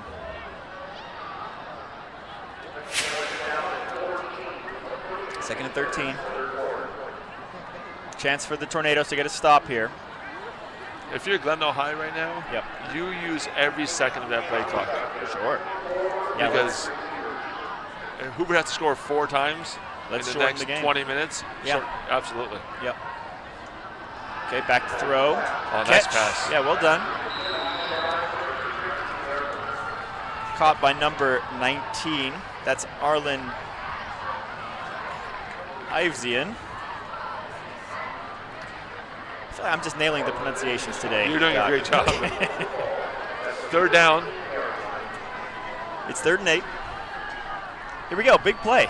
You know, this is a big play. This is the last chance for Hoover here. Let's get a stop. It really is. Wasn't Tom Brady down to something like 28-3 You're right. in the Super Bowl against the Falcons? You are absolutely correct on that. Roll out. Being pursued. He's threw it up, and that is incomplete. Oh, that was a no flag. It was close. It was. It was close. Close, but no cigar for Glendale for once. That is the quarterback's first incomplete pass. Elijah's first incomplete pass. You're kidding me. Nope. Oh, man. His 4 or 5 passing for 43 yards. Oh, man. I can feel the tides turning. I can feel the winds of the storm blowing, Dr. Stepp. 4th down. Oh, look at that guy. I don't want to mess with that dude. Okay, they're going for it. They're interesting. This is an interesting call. I'm assuming their kicker cannot kick a field goal right now. Yeah. Oh, you're gosh, kidding Hoover. me. Oh, man. Hoover. Their eighth penalty. Oh, man. For 65 yards. Yep. Now it's a 4th and 3. And now you have a different play call. You can give it to Armand. Yep. They can do just about anything they want to here. I'm calling a run to the right side for Armand. Let's see. Hard count again. Now he looks at the sideline. Do you think they were going to snap that ball, or do you think they would have taken a timeout on the last play? That might have just been a fake hard count there. I mean, judging by their extra points, I don't think their kicker could kick a 30-yard field goal. Maybe not. But run to the right side for Armand. There's a run. It's a run, but by the quarterback. That keeper, and that is a touchdown. Nice run. Nice run there from the quarterback, Elijah Venegas, the senior, and he celebrates with it. Aaron Rodgers would have been mad at that tackle. But they're looking good. They are. They're up 34-3. Did you see that play when Aaron Rodgers was upset about getting tackled after he scored a touchdown? So watch this play right here. Yep. If we see from another angle, that right side was wide. Right there. Thank you. Yeah. Look at the right side. Yep. Wide open. Fake it to Armand. Yeah. You have all the room in the world. Yep. To literally walk. He didn't get touched. You know what? I don't blame Hoover for being a little bit wary of that man, of Armand Papazian, you know. And here we go with the. Are they going for it? All right. Are they going for 2? Looks like they're going for 2. All right. Why? This is that is good. 2-point conversion is good. And dare I start to question the need for that, Doc? So is it an issue? And we have a fight on the field. And this is what happens when you start to run up the score. You are going to you're going to rub people the wrong way. So let's look at that. This is my only thought process on why they went for that. Yep. That score put them up 35 to the touchdown, put them up 35-3. 35-3, it's still a 4-possession game. True. If you score each time and get a 2-point conversion. Yeah. Now, it's a 33-point game. So that's a 5-possession game. Yes. So that's my only rationale of why they would go for 2 in that situation. It makes sense. Or if their kicker is hurt. True. Yeah. Thank you. And on the one hand, you say, hey, look, let's give Hoover's defense. Their job is to defend and to stop them, right? Yes. We shouldn't feel sorry for anybody. But well, let's see how it unfolds. Yep. Let's see if they go for 2 next time as well. Was there any bulletin board material given out before this game? None. None. I think I said this to you at halftime. One of my worries about this game when the game gets out of hand is the chippiness. Yeah. And last year the game was out of hand. I don't remember it getting chippy. 2 years ago the game was out of hand. I don't remember it being chippy. Yeah. I hope it doesn't get chippy for everyone's safety. Let's hope it doesn't get ugly out there. We're all just having fun. As Glendale gets ready to kick off, let me just quickly give a shout out to my mom, dad, grandma, grandpa, Scott, Cameron, Tetty, Danny, Jenny, Gurkar, Mia, Ben, all of my friends and family who are watching. Are they watching? Love you all. Yes. That's awesome. Wouldn't be here without you. What time? It's 8:37 right now. My kids might still be watching. They might be asleep. I have an 8- and 5-year-old, so. Well, with action like this, I think they. 6:52 left in the game. Glendale's up 36-3. And refs are talking. Looks like they're having a conversation with Coach Ward on the sideline as he jogs over. And players on the field wait.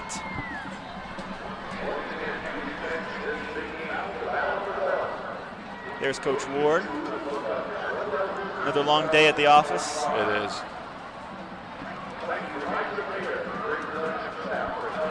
I really wonder what they're talking about right now. Not sure.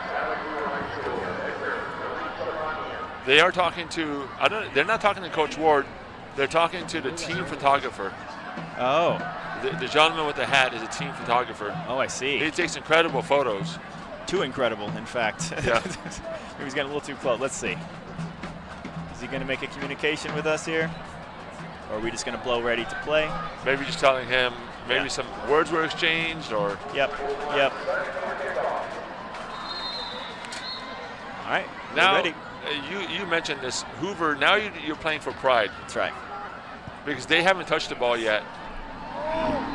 Not only are you playing for pride, but they just went for 2. You know, Yeah. so you know what? Let's man up. You know, let's show that what we're made of here. We're not just pushovers. Yeah. We're tornadoes. So I just got a text message from the former athletic director at Hoover, Mr. Jack Van Patten. Oh. They said if we lose, it means the Hoover Glendale first-year coach curse lives on. I asked him, what do you mean? He said the first-year coach always loses this game. No Jordan kidding. Ward being in the Wow. first year. Well, that's a curse it'd be nice to get past at some point. I agree. By the way, Glendale leads this series. Nice throw there. That's near the sticks. Angelo Bailey on the catch.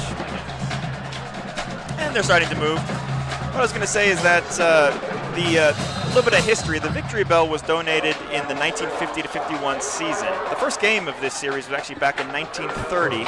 Hoover won 12-6, believe it or not. The good old days, as we call them. But Glendale leads the series overall 53-38-2. False start by Hoover. 9th penalty of the game for Hoover.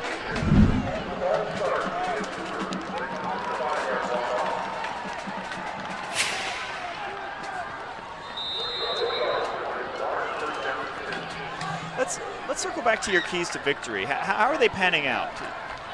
I mean, pretty well for Glendale. Yeah. Armand has 2 touchdown runs, 14 carries for 99 yards.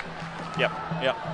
AJ just doesn't, at least in the first quarter, he wasn't playing. Yeah. And so I don't know what was going on in the first quarter. It was odd. It was odd because they're playing him now. Exactly. AJ's back to throw. Throws deep. Good. Good pass. Good but defensive play. Yeah, good defense. That was a boom play right there. It was. Player down for Hoover. That's Bailey. He's been their best receiver so far today. Angelo Bailey, the junior. Right over the middle. Great throw. Right on the money. That might have been a second early. What do you think? I know. I thought the cornerback made a great play. Yeah.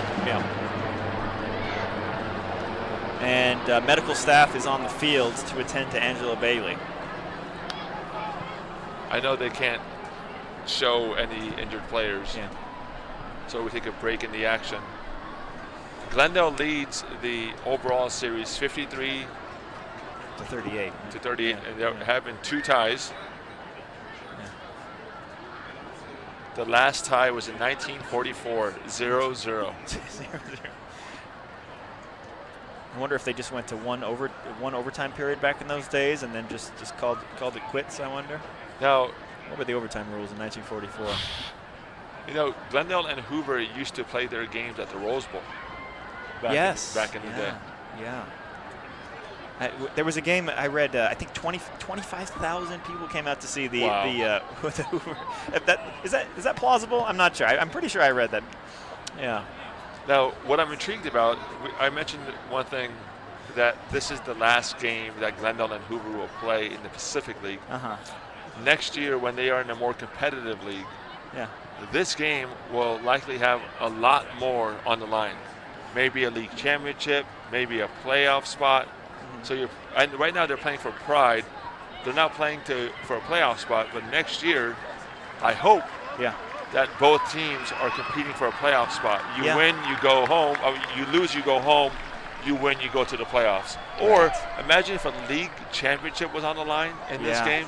I asked some of my students who don't go to football games, what would make you go to football games even more?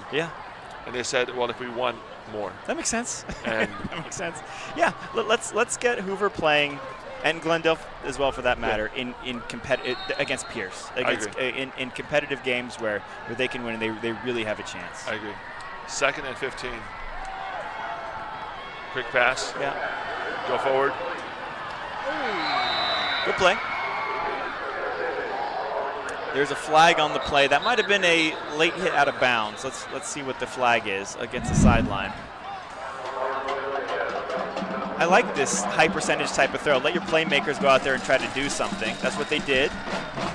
And then let's see if there's a late hit there. Or maybe helmet-to-helmet contact, perhaps. That's great. It is on Glendale High. Personal foul. That was a 5-yard pass.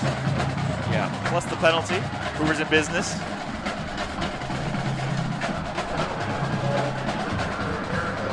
Now, this is the 3rd time Hoover has been in Glendale territory. Only third time. They have 3 points. And were they only in the red zone that first possession? Correct. Wow. They had the ball inside the 5, inside the 10. Well, the longest road starts with a single step. That's what I learned from Lord of the Rings. All right, so here we go. That's a nice run up the middle, but there's a penalty on the play.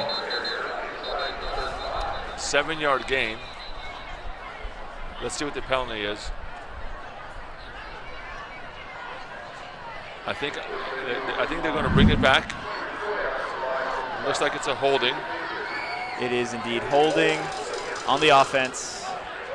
And back they go. 1 step forward, 2 steps back. Story of the day. 10th penalty for Hoover. 10 penalties for 80 yards. Little history about the Glendale Nitros. The first game they ever played was back in Saturday, November 2nd of 1917. Wow. Remember that day? World War I was going on back then. And the final score was Monrovia 6, Glendale 0. And get this, their first win was against Antelope Valley High School. I grew up in the Antelope Valley. Did you really? Yeah. Okay. That's a long drive back then. Yeah, right. Did they have 1970? Did they have cars? Well, there's no way the 14 freeway was there. So That's they must have been going off on like a horse and carriage or something. Oh, big hit. Nice, wide open. Nice Yes, catch. there's the finally they connected with Gabriel Garcia. That might have also been a face mask. Yeah. And now the Tornadoes are cooking. Look at this play over the middle. I mean, this time it's wide open. Really good by A.J. Francisco, hanging there in the pocket, just like Big Ben with people draped all over him. Are these 2000s quarterback sports references? Are they landing? They're landing with me. Face mask. All right. I love the referee's goatee. Yeah. Oh, yeah. I've been itching to comment on it all. I was like, should I talk about the referee? I don't know. All right. Yeah. Nice catch. I love his. Yep. Look at that. Yep. Clear. Honestly, it wasn't egregious face mask, but face mask nonetheless. It was a 5-yard face mask they called. Okay. And little pass on the edge there. That was number 14, Aiden Aceves. Good to see him getting involved a little bit in the offense. Now, if you're Hoover, you score here. Yeah. Do you onside kick? I wouldn't yet. Okay. I would try to get a stop and then. I mean, what are you going to do? Get 6 consecutive onside kicks? You know, it's. But then again, maybe it would surprise Hoover. I mean, Glendale possibly. Okay, and he rolls to the right. That just was never there. Number 4, the running back. That's Devine. Devine was well covered on the play. Now, I think I called Devine a senior earlier. He's actually a junior. Yeah, junior, yes. So you know he's going to be their star player next year. True. True. Is Armand's a sophomore. He's a sophomore. We're gonna see him for many years to come, my friend. Second down. No, I'll say third down. Third down and 5. Big play. Francisco takes a snap. He throws high. Not there. Not there. Again, he was pressured there in the pocket. He was. He just doesn't have much time. I think AJ's been best when he's had an opportunity to roll out of the pocket. I agree. In the pocket, he's been harassed pretty much all day. But that's what happens when the defense knows that you're passing. You know, they can just pin their ears back and go get the quarterback.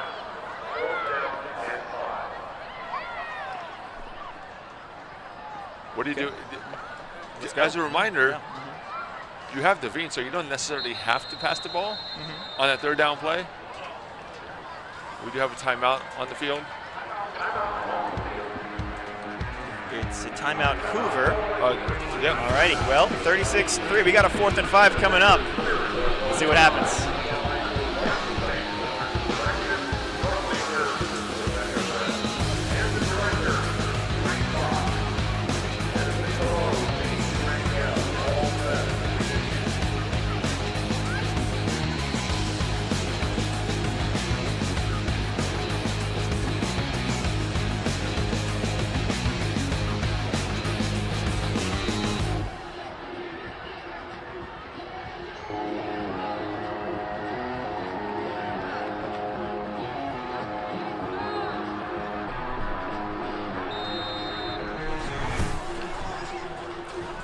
Back.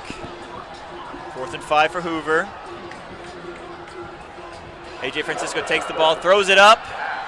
Not there. Number 12 was open on that play. Number 12's begging for a hold. He's not going to get it. I think he's begging for the pass to be thrown to him. Well, yeah, that too. Yeah. Let's see. He looked over to me. The quarterback. He was locked. He was locked in on Gabriel Garcia the entire time there, and Bailey. He's calling for the ball. You're right. He is.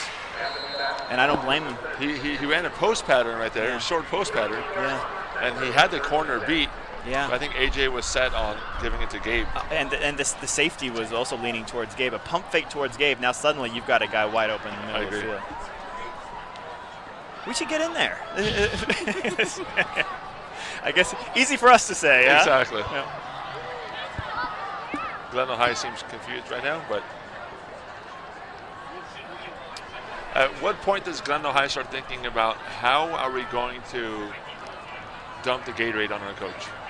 Well, it's a great question. Well, one thing you really want to avoid with the Gatorade toss is you don't want to hit the coach with the actual bucket. I agree. I've seen that too many times.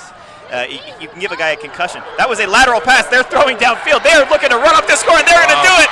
That's a catch. And there he goes. Number 21. That's Isaiah Aldaba, the senior. And those boys are having some fun down there. Watch this. So let's just make sure that was a lateral pass. I think it was. I don't know. To me, it looked like a forward pass. It was close. I don't think we have replay assist on we this. Do not have it. Okay. We do not. All right. We can see the replay right here. Hold on, watch this pass. Let's take a look.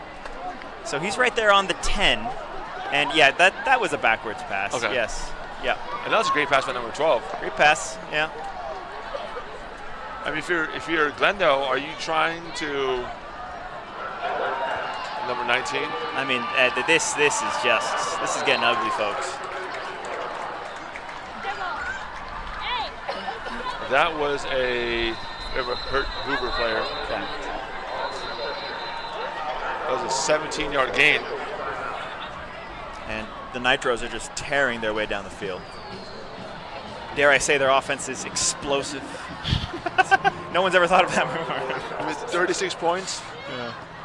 The last time they scored 40 or more points against Hoover was in 2013. 2013, wow. They scored 49 against Hoover. They beat Hoover 49-6. What's the most that Glendale has ever scored in one of these games? The most that Glendale has ever scored in 2011, they scored 55. In 2008, they scored 55. Yep, 55 is the most that Glendale has ever scored. Do you think they will score 55, more than 55 today?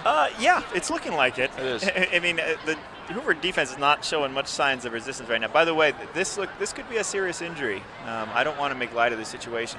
Both teams are on their knees. The medical staff is surrounding the injured player for Hoover. So my question for Glendale High right now, your first 2 plays of this drive, you've thrown the ball both times. Are you running up the score? Are you? Dr. Stepp, I hope not. I have been asking myself that question for basically the last half an hour, ever since that 2-point conversion. Yeah. Even going for it on 4th down. You remember they could have kicked the field goal, but at that point they already were up. 4 scores. I get it. You want to put the game away. 2-point conversion was an interesting call, and now they're throwing the kitchen sink in. They're running these crazy trick plays. That you got to wonder. You got to wonder why. Unless of course. This is intentional. They are trying to embarrass the road team here, the Hoover Tornadoes. And look, they're having fun, but at some point we have to start asking the question about sportsmanship. I agree. Now, I like to give people the benefit of the doubt, and I don't think Coach Lemus is trying to embarrass Hoover. At the same time, when you're winning by 33 points with 15 minutes left in the entire game, you run the ball. Or even if you're passing, why the trick play? Why the trick play? I agree. Yeah. I don't think it's necessary for this reason, because all that's going to allow to grow is the chippiness. That's right.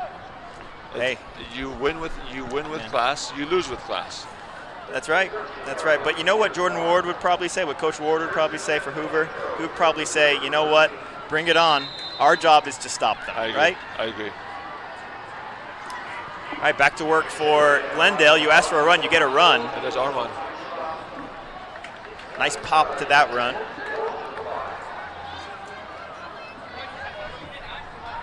Six-yard gain. 2nd and 4 now. Armand has 15 carries for 105 yards. Okay, gets over the century mark.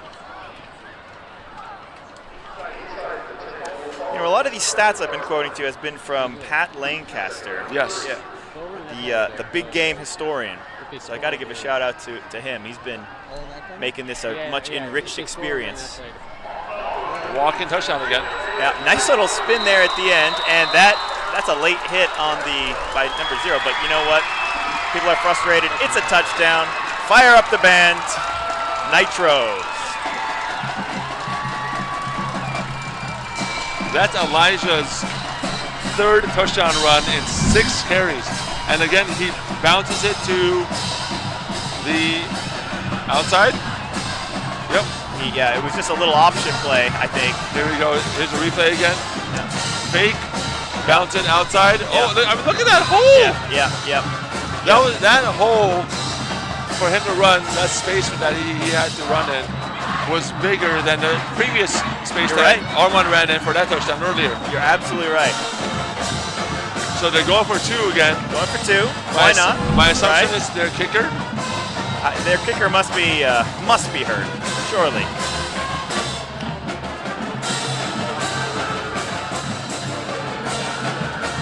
And what was that?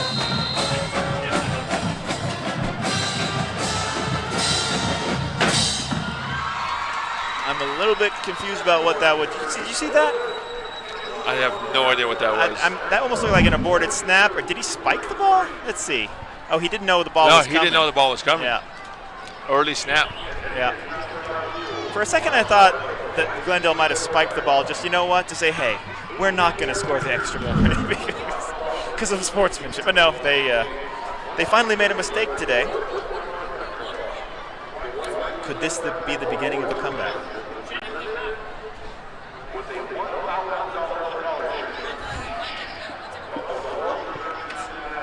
So, perhaps, okay. Do you want to comment?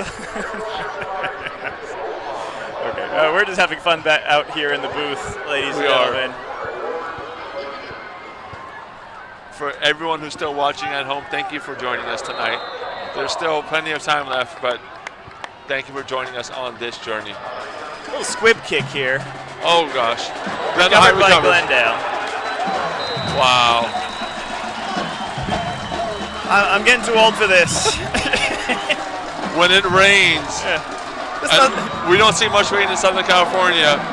It pours. It's not fair to you. You get this on Sundays from the Raiders. You shouldn't have to watch this on Fridays as well. Man. That's such a great point. Oh, wow. My Raider family right now, friends and family that are watching, sorry guys, are hurt. Are hurt. I wish they came back to LA. Didn't you? The Raiders have not been to the playoffs in 23 years. No, that's didn't they go make the playoffs? No, so they haven't won the playoff. I'm sorry, they haven't won the playoff. Oh, okay. Yeah, because was it Derek Carr that got him to the playoffs once or twice?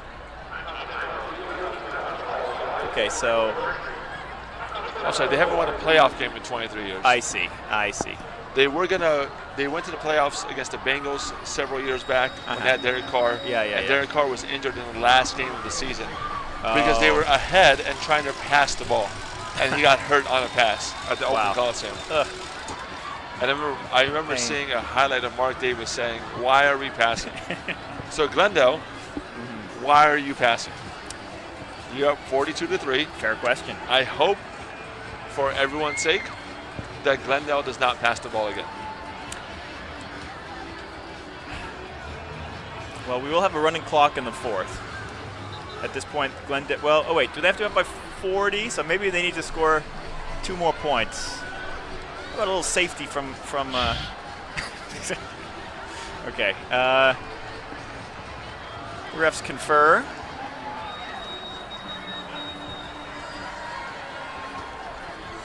And the ref with the awesome beard calls the game to resume.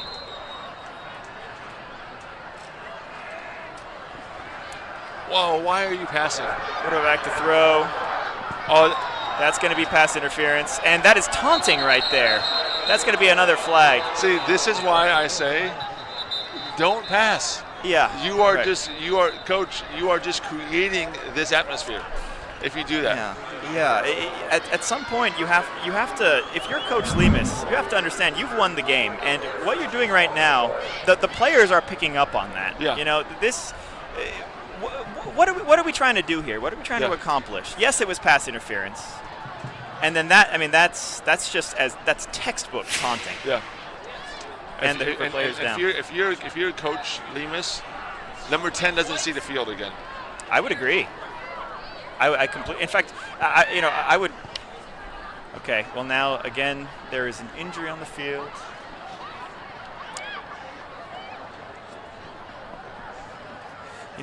Both teams have suffered quite a few injuries this year. Yeah.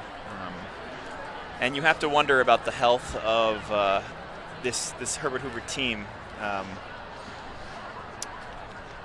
Because we know, obviously, the quarterback has only just recently come back. One of their better players, Peter Villa, I know, is also out today. Many of their players are still out today. So this is not they're not playing at full strength today. So I'm looking at the largest margins of victory. Yep. Glendale won by 35 points in 2010. They won by 48 in 2008. Their largest margin of victory was 51 in 1991 when they won 51-0. Wow. Well, maybe we might be witnessing history here today. That's true, because if Glendale scores 2 more times and Hoover doesn't, wow, that's the largest margin of victory in the rivalry's history. But if you're Glendale, please don't pass the ball, for everyone's sake. But that's a question. And not to mention the fact that their starters are still in the ball game. Yeah. And there's a lot. There are a lot of guys on that Glendale High bench. Yeah. That are probably. Yeah. Get him in there. Elijah Venegas, senior, hands the ball off. Good defense there. Short gain. Because if you're Glendale, whether you win by 39, Hoover's not coming back. Yeah. So whether you win by 39, another player down with cramps. Yeah. Whether you win by 39 or whether you win by 20, does it make that big of a difference? I don't see. No, I don't think so. It makes more of a difference for Hoover than it does for Glendale. Yeah. The margin at this point, if Glendale puts their backup, they've made their points. Yeah. If they put their backups out there and they give up a few scores, so be it. Yeah. Right. But for Hoover, it's hard to talk about moral victories when you're down 42-3. I agree. But let's get a score. Let's put something together. And just a reminder, Hoover scored the first 3 points of the game. You're right. Wow. And Yeah. Glendale has scored 42 unanswered. Wow. But if you stopped tuning in after the first minute of the game, then what color would you guess the Gatorade? I don't know that there is. I don't know. Has it been confirmed that there is going to be Gatorade? I'm not certain. But what color would you predict it would be? I'm a yellow Gatorade fan. Yellow Gatorade. Yeah. Oh. You? I mean, this is very, very normie, but I'd say blue. Okay. Or is it Powerade? No. Gatorade, man. Gatorade. Gatorade. Such a great movie. And the Cartman is thinking about coming onto the field. Mr. Sharma, your favorite Adam Sandler movie? Oh, it's Happy Gilmore. Oh. Yeah. Did you see number 2? I did, and I loved it. I know a lot of people thought it was too cheesy. My brothers thought it was too cheesy, Okay. but I loved it. I think to love Happy Gilmore 2, that you need 2 things. Number 1, you need to be a true fan of the first movie, Yes. which I am. I take it you are as well. Definitely. But you also need to know the PGA Tour pretty well, and I know that these viewers really want a lot of golf talk right now. but there's a lot of cool cameos in the movie. Yeah. And if you don't know the old guys, Fred Couples, the Jack that was Nicklaus. such a great scene with Yeah, all wasn't those guys. Loved it all. Absolutely. Yeah. And the new guys too. It was cool to see. Look, there's Rory. There's Bryson was there, and Brooks Koepka, and then Happy Gilmore's right there along with them. It was fun. Now, It was cool. do you know one of the new guys? Why am I forgetting his name? Went to La Cañada High School. One of the new golfers. Yes. Yeah. What the heck is his name? He was in the movie. He was the one that was saying the funny jokes that weren't funny. Oh, yes. Who was that? It was not Colin Morikawa. It was Xander Schauffele? No, not Xander. What is his name? I think.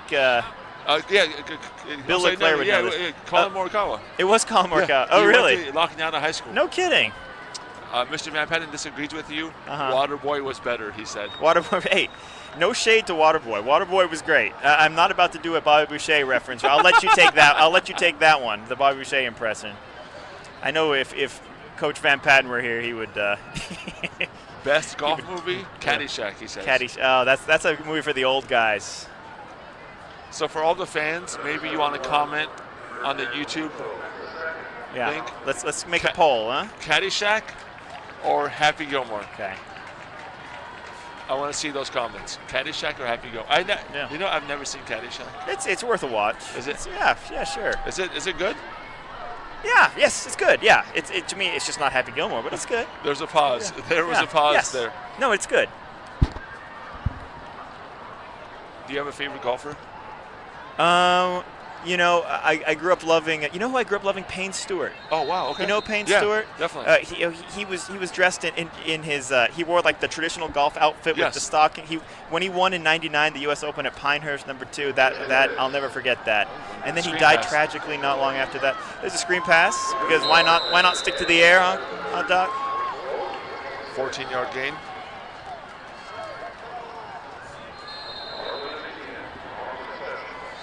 Do you know who my favorite golfer is? This is probably too easy, but it's got to be Scotty. Scotty. Simply because of what he said recently about his family. Yeah. And that his focus is his family, and if he ended up not being a good dad or husband because of golf, he would stop golfing. Yeah. I just like good people. Yeah. Run by Papazian. Yeah, you're right. For a lot of these guys like Tiger, you can tell their life is golf. Yes. Right? At least it was back when he was in his prime. Not for Scotty. Never for Scotty. We have a little bit of pushing on the field.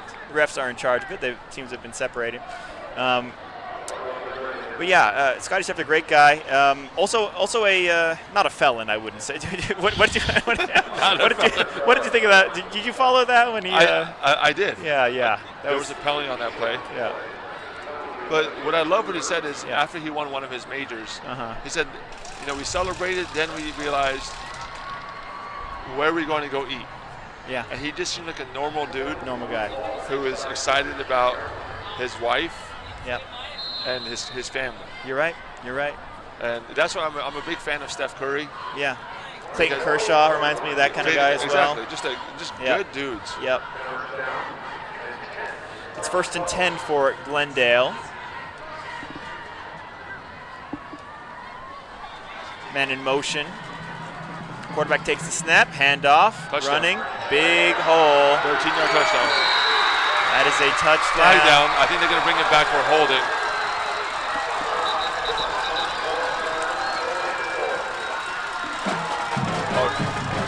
I think are they bringing it back for holding? Well, there is a flag down. Let's see what they say. Holding. It's a hold on the defense. On the defense. No, on the offense. No, on the defense. He changed it. Maybe it's offsetting. Let's see. Because I saw what you saw. It looks like at first he might have motioned. Let's see if we can see who held. Yeah, the ball is moving back, so it looks like it is on the offense. I saw the hold right in the middle. There it is. Yep. All right.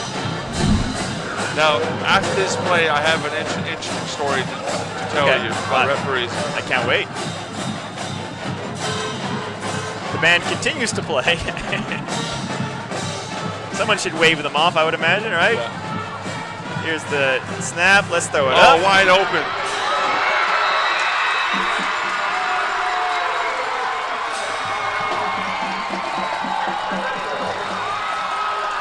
Touchdown Glendale. And it is 48-3. I think it's safe to say they've covered the spread, Doc. And let's see if they go for 2, huh? Why not put the punter in to kick the extra point? That's true. Is it really that different? I mean, I don't know. Probably not.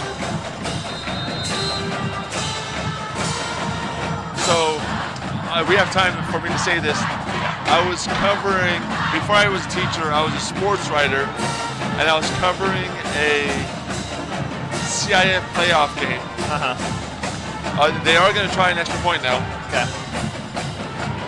And I was covering a CIF playoff game, and I forgot the gentleman's name, but he had scored, and it's good. Extra point is good. Leo Blasian. And so he had scored 7 or 8 touchdowns, and the school was going for the state record for most rushing touchdowns in the game. And the refs would not allow it. Really? The ball was on the 1-yard line. The game was way out of hand, and he kept giving him the ball, and every single ref on the field threw a flag. Okay. And wow. The ball moved back 5 yards. He scored again. Every single ref threw a flag. Wow. And so what I wonder is, just based on that flag that the ref just threw, I wonder if in the ref's mind, do they not allow the game to get completely out of hand? Enough's enough. Exactly. Yeah. Do they sometimes throw that flag and say, hey, coach, you're up 42-3? Yeah. I don't know. I think what would come first is maybe one of the refs maybe just having a quick chat with the coach on the sideline and say, hey, So one more touchdown and extra point for Glendale, then Glendale would set the record for most points ever scored in this rivalry. The previous record is 55. This is getting exciting. And Hoover has managed to actually receive a kickoff. Oh, ref, blow the whistle. Hey, well, kept moving forward. It's all right. That's true.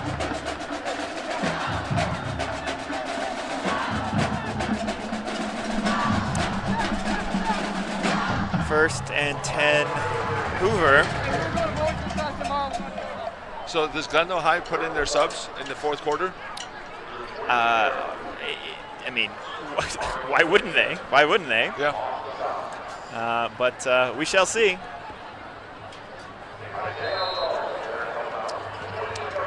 So are we going to have? We should have a running clock in this fourth quarter. Yeah. Yep. It's mercy rule now. Last time was a running clock was I don't know how long ago. Yeah. Maybe back in '91 when Glendale won 51-0. It's been a while. I don't know if they had running clocks back then, but I've been to this game so many times. My brother graduated from Hoover in '95. I graduated from Hoover in '95. Wow. I was in 2000. I'm sorry, I graduated in 2000. This is in your blood. This it game. Is. Yeah. What's your best memory of at the big game? Hoover fans, please close your ears. Back in 2022, Hoover was winning. Yep. And less than a minute to play, and Glendale High won the game on a Hail Mary. Oh yes. I saw that. I remember seeing that. Oh, you were there for that? No, I wasn't there, but I was watching the stream. Oh yes. Yeah. That was incredible. Unbelievable. And then the other one was he's now a cornerback for the New Orleans Saints. Was watching Michael Davis, who was a receiver, running back, corner, do it all for Glendale High School. When you talk about being the best player on the field, he was by far the best. It was by far. Yeah. And he ended up going to BYU, was not drafted, ended up going picked up by the Chargers. He once had a pick 6 against Tom Brady. Wow. Not too shabby. Oh, wow. Nothing doing there for Hoover. Catch was made by number 6, Jack Coppersmith. He's also their kicker. Yeah, but Michael Davis was not picked up by anybody. He was released by the Washington Commanders. And then this 2 weeks ago got picked up by the Saints. And he's actually coming back home this weekend. No kidding. The Saints are playing the Rams. Oh, fun. Rams look pretty good, don't they? They do. They're not the Raiders, but they look good. All right, and we are just coming to the end of the third quarter.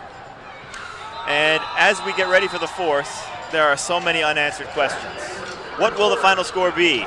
Will this be the largest margin of all time? Will Glendale score more than ever before? Or will Hoover come roaring back? You're going to have to tune back in to find out. Yes. All right. Hoover.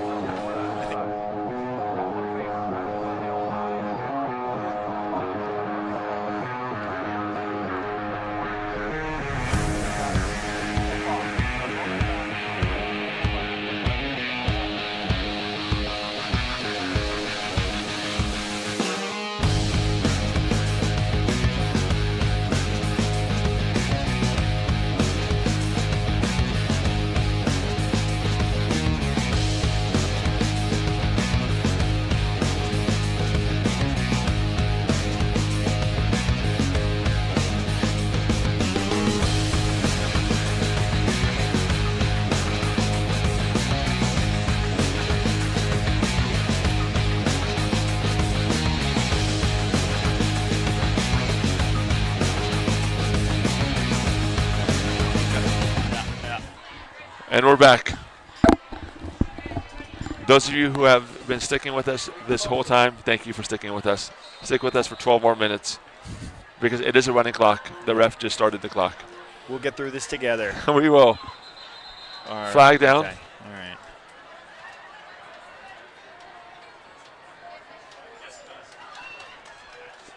Flag on Glendale this time. Glendale has 5 flags. Hoover has 11. It's second down.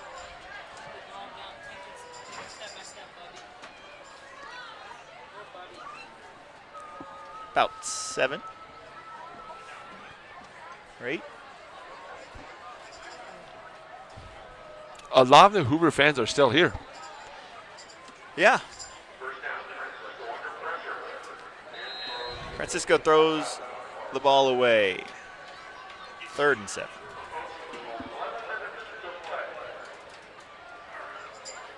I'm looking on the Glendale High field. I'm seeing a lot of new guys. It looks like a lot of new guys. Okay. So maybe backups are in then. I hope so. Maybe we were a little too harsh. I mean, keep your guys in till the 4th quarter. Maybe that's just the stand. Look, we're going to play till the 4th quarter, and then we'll see where we're at. You know, that's a reasonable position. AJ Francisco takes the ball in the shotgun, throws out, and that just not very accurate, frankly. There was something there. Gabriel Garcia, if he catches that ball in stride, he's got some blockers. Do you punt if you're Hoover? Yeah, I would punt. They might be going for it. Because AJ is staying out there. Yeah, it does look like they're going to go for it. I mean, nope, not anymore. Yeah. I mean, with that ball position,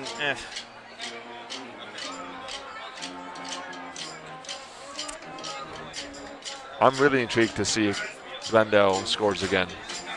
I want to see if they can set the record for most points scored. How about a fake punt here, huh? How about those Bruins the last few weeks? Have you seen the resurrection of UCLA? I have. Following this? I am a huge. I know you're a Trojan guy, right? You know what's funny is I went to USC for my doctorate, but I am a UCLA fan. Oh, really? My first football game I ever went to was a UCLA football game. Snap over the head. Let's see if you can. And the punter gets crunched. And Glendale will take over at around the 3 or 4 yard line. I think you're going to get your score here, Doc. I think so. Glendale High did score 4 times in that 3rd quarter. Wow. There was 4 total scores in the first half, 3 touchdowns, and Glendale scored 4 times in that 4th quarter. Third quarter. There's not much the punter can do with this. Not at all. So let's see if Glendale has their subs in, or is Armand going to go back in? So Glendale did score 55 points in 2011 and in 2008. Okay. 14 years later, if they score a touchdown, they have 55 again. If they get the extra point, we have a new record. At this point, I'm thinking about, get this, brace yourself, 60. That's what I'm thinking about. Ooh, okay. Yeah. I don't think there's going to be enough time. You don't think so? The clock is stopped for some reason right now. So when there's the clock stops in certain situations, even in these running clock mercy rule things, I think change of possession is one of the few occasions in which the clock does stop. So the largest margin of was 1991, 51 points. Okay. And that's 51-0. All right, here we go. This is suddenly big. The pressure's on. History on the line right now. But Armand is not in, I believe. Okay. And the starting quarterback is not in either. Okay. Maybe we were too tough on Coach Lemus. Maybe. Look, I mean, we're teachers at Hoover, okay? Cut us some slack. Let's see what they do here. Yeah. But can you imagine 2 history teachers witnessing history? I love that. This would be poetic. And God. It's a fumble! And just like all day, Glendale's on top of it. They've got the bounces going their way. They do. That was a hard hit. Yeah. Suddenly turns out Papazian's not in the game, and now they look human again. Oh. That was a clear fumble. Armand's coming back in, though. We just said we were We just said that maybe we were too tough on Coach Lemus, but now Armand is going back in. Yeah. Well, I think he's listening to the broadcast. He knows what's at stake here. He knows history is at stake.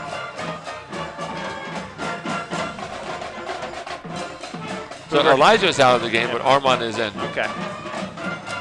And he gets the ball. Stuffed.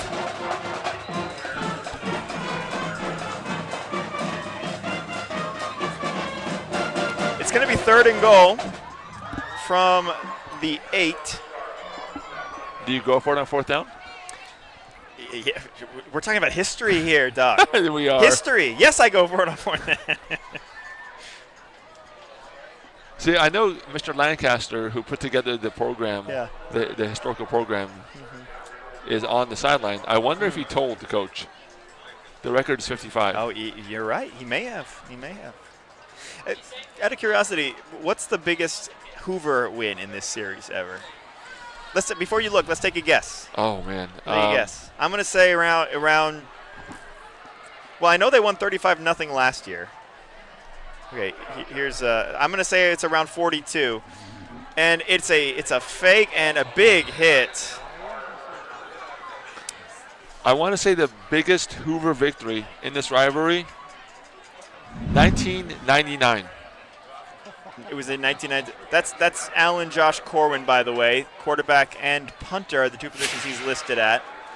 For no gain, it's 4th and goal. The only reason it was 1999 is that was my senior year. Oh, okay. And we won. I didn't play, but we won 21-10. Okay. And I just remembered the game was on a Thursday, and on Saturday morning we had basketball practice. That's lovely. You know, my last year at UCLA was in 2012. Okay. My last game I went to as a student was UCLA at USC. It was Rick Neuheisel's last game. Okay. They lost 50-0. Oh, wow. How do you like that? And he's sacked. What a defensive play with a history on the line. We are not going to see. Hoover gets a stop. Turnover on downs, and here comes the Tornado offense. And clock is running. Clock is running. So how aggressive would we be here? Are we still? What do we? If you're in Coach Ward's shoes right now, what are you telling your guys? Just don't get hurt. Just run the ball. Wow, that's inspirational. There's 5 minutes to play. Run the ball 3 or 4 times. AJ Francisco, 1st and 10. The fact that they haven't scored a touchdown is shocking to me. Yeah, yeah. This is an offense with some really experienced guys. Yeah. And players who have played for a long time and done a lot of good things. Here's AJ Francisco. Let's see if he throws. He's going to throw on the money. Nice move. Still up. Great play by Angelo Bailey. Hard to bring him down. Still didn't fall. Yeah. He wanted the ball earlier. Yes. Yeah. You would have had your touchdown if you had thrown it to him earlier. That's very true. I'm going to go out and make a bold prediction. I think Hoover scores a touchdown. Okay. I love it. 2nd and 1.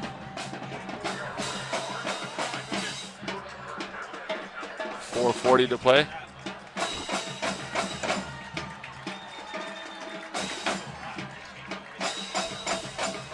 Okay, and it is a run. That'll be enough for a 1st down. And the chains will move. Glendale High's admin, that might be, is already taking photos by the bell. Before the kids get to it. Yeah.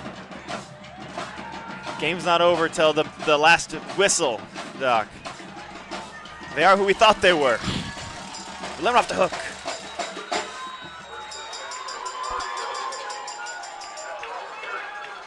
AJ Francisco. He has some room, and he throws. Oh, man, he had him. He did. Just a little low. And Angelo Bailey's being a little dramatic there on the ground.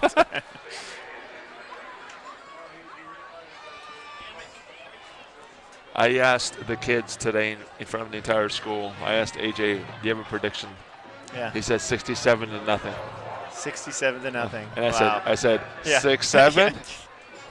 Have you heard of that? 6'7"? Yes, I have heard that. Oh my goodness. Somebody please explain that to me. We are officially, this is a young person stream right now. We are appealing to the young man. AJ back to pass again. Nice throw on the money there to the tight end. Gain of 9. 2nd and 1.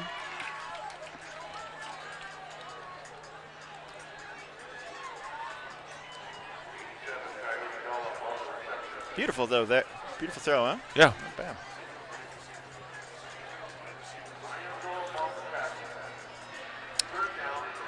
Mr. Sharma, yeah. Are the Dodgers winning tomorrow? Yeah, I mean, they've got Yamamoto. I mean, he'll probably throw 14 innings if he has to. They'll win tomorrow, and it all comes down to Game 7. Oh, broke a tackle. He's going. What a move. Keep going 40. Yes. 35. Keep going 30. Oh, 25. They cannot bring him down. Don't stop the clock. That was number 14, Aiden Aceves, the junior. I said they would score a touchdown. You did. Does that doctorate give you incredible analytical powers? Are you a psychic? No chance. Okay. I mean, that was just putting the ball in one of your playmakers and letting him go. And he went. Look at him, shove that guy out of the way. So Glendale High is not going to set the record. The 49-3 still, yeah, still a very nice win. Oh yeah, oh yeah.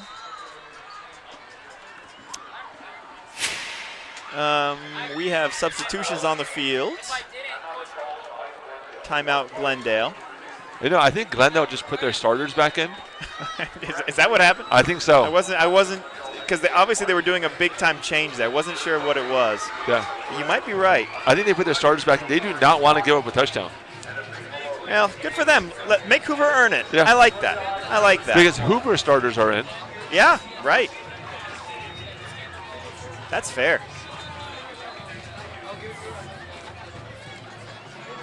I think we need to make right with Coach Lemus over the next with the minute 42 we have left. If we want to get another interview with them, it's the right choice. Let's see if Hoover can earn a touchdown here.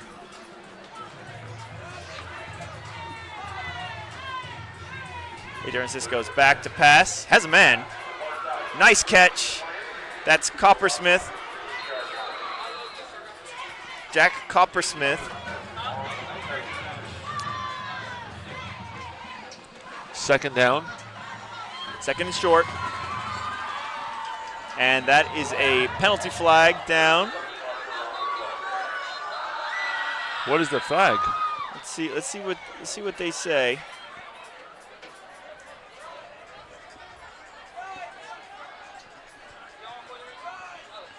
Glendale's pointing at Hoover, and Hoover does appear to be backing up. It might have been some kind of substitution infraction. Let's see. Are we not going to see a Gatorade shower? It does not look like anyone is grabbing the Gatorade. Oh no! Glendale High, somebody go grab that Gatorade. These are the basics. It's a personal foul on Glendale. Ball is on the 8-yard line. So that'll be half the distance to the goal. First down. And the clock runs. We are approaching the 1 minute mark in the fourth quarter.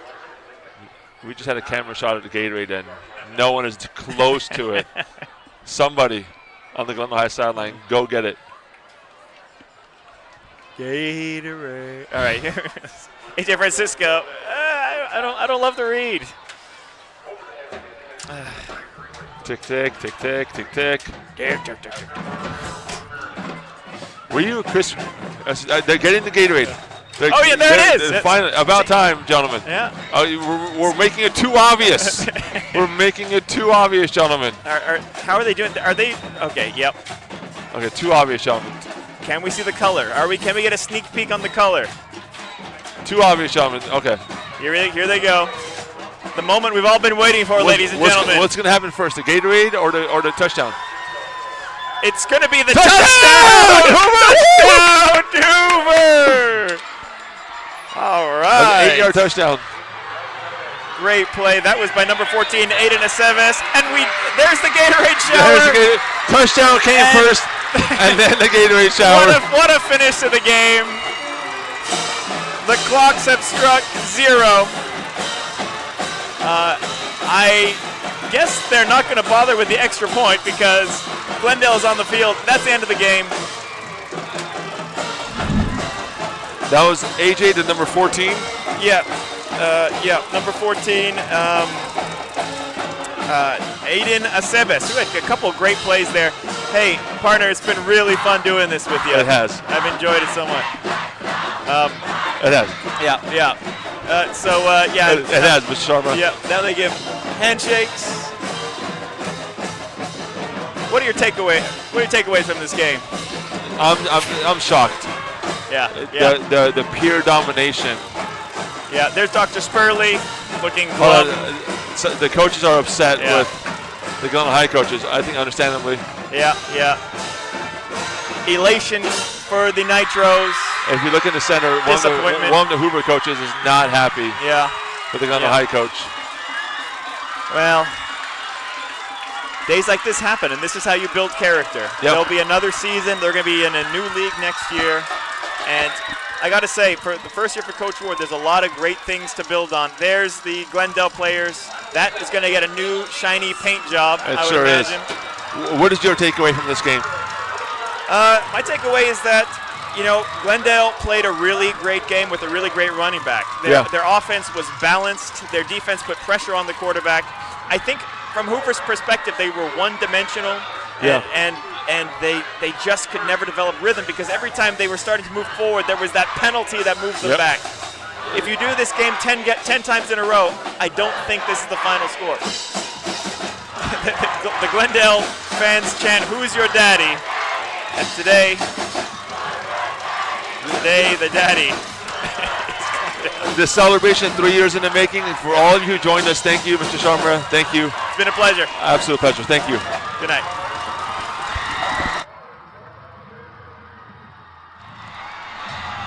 Happy Halloween. I want to thank my spotter, Steve Hopkins, in helping this announcer.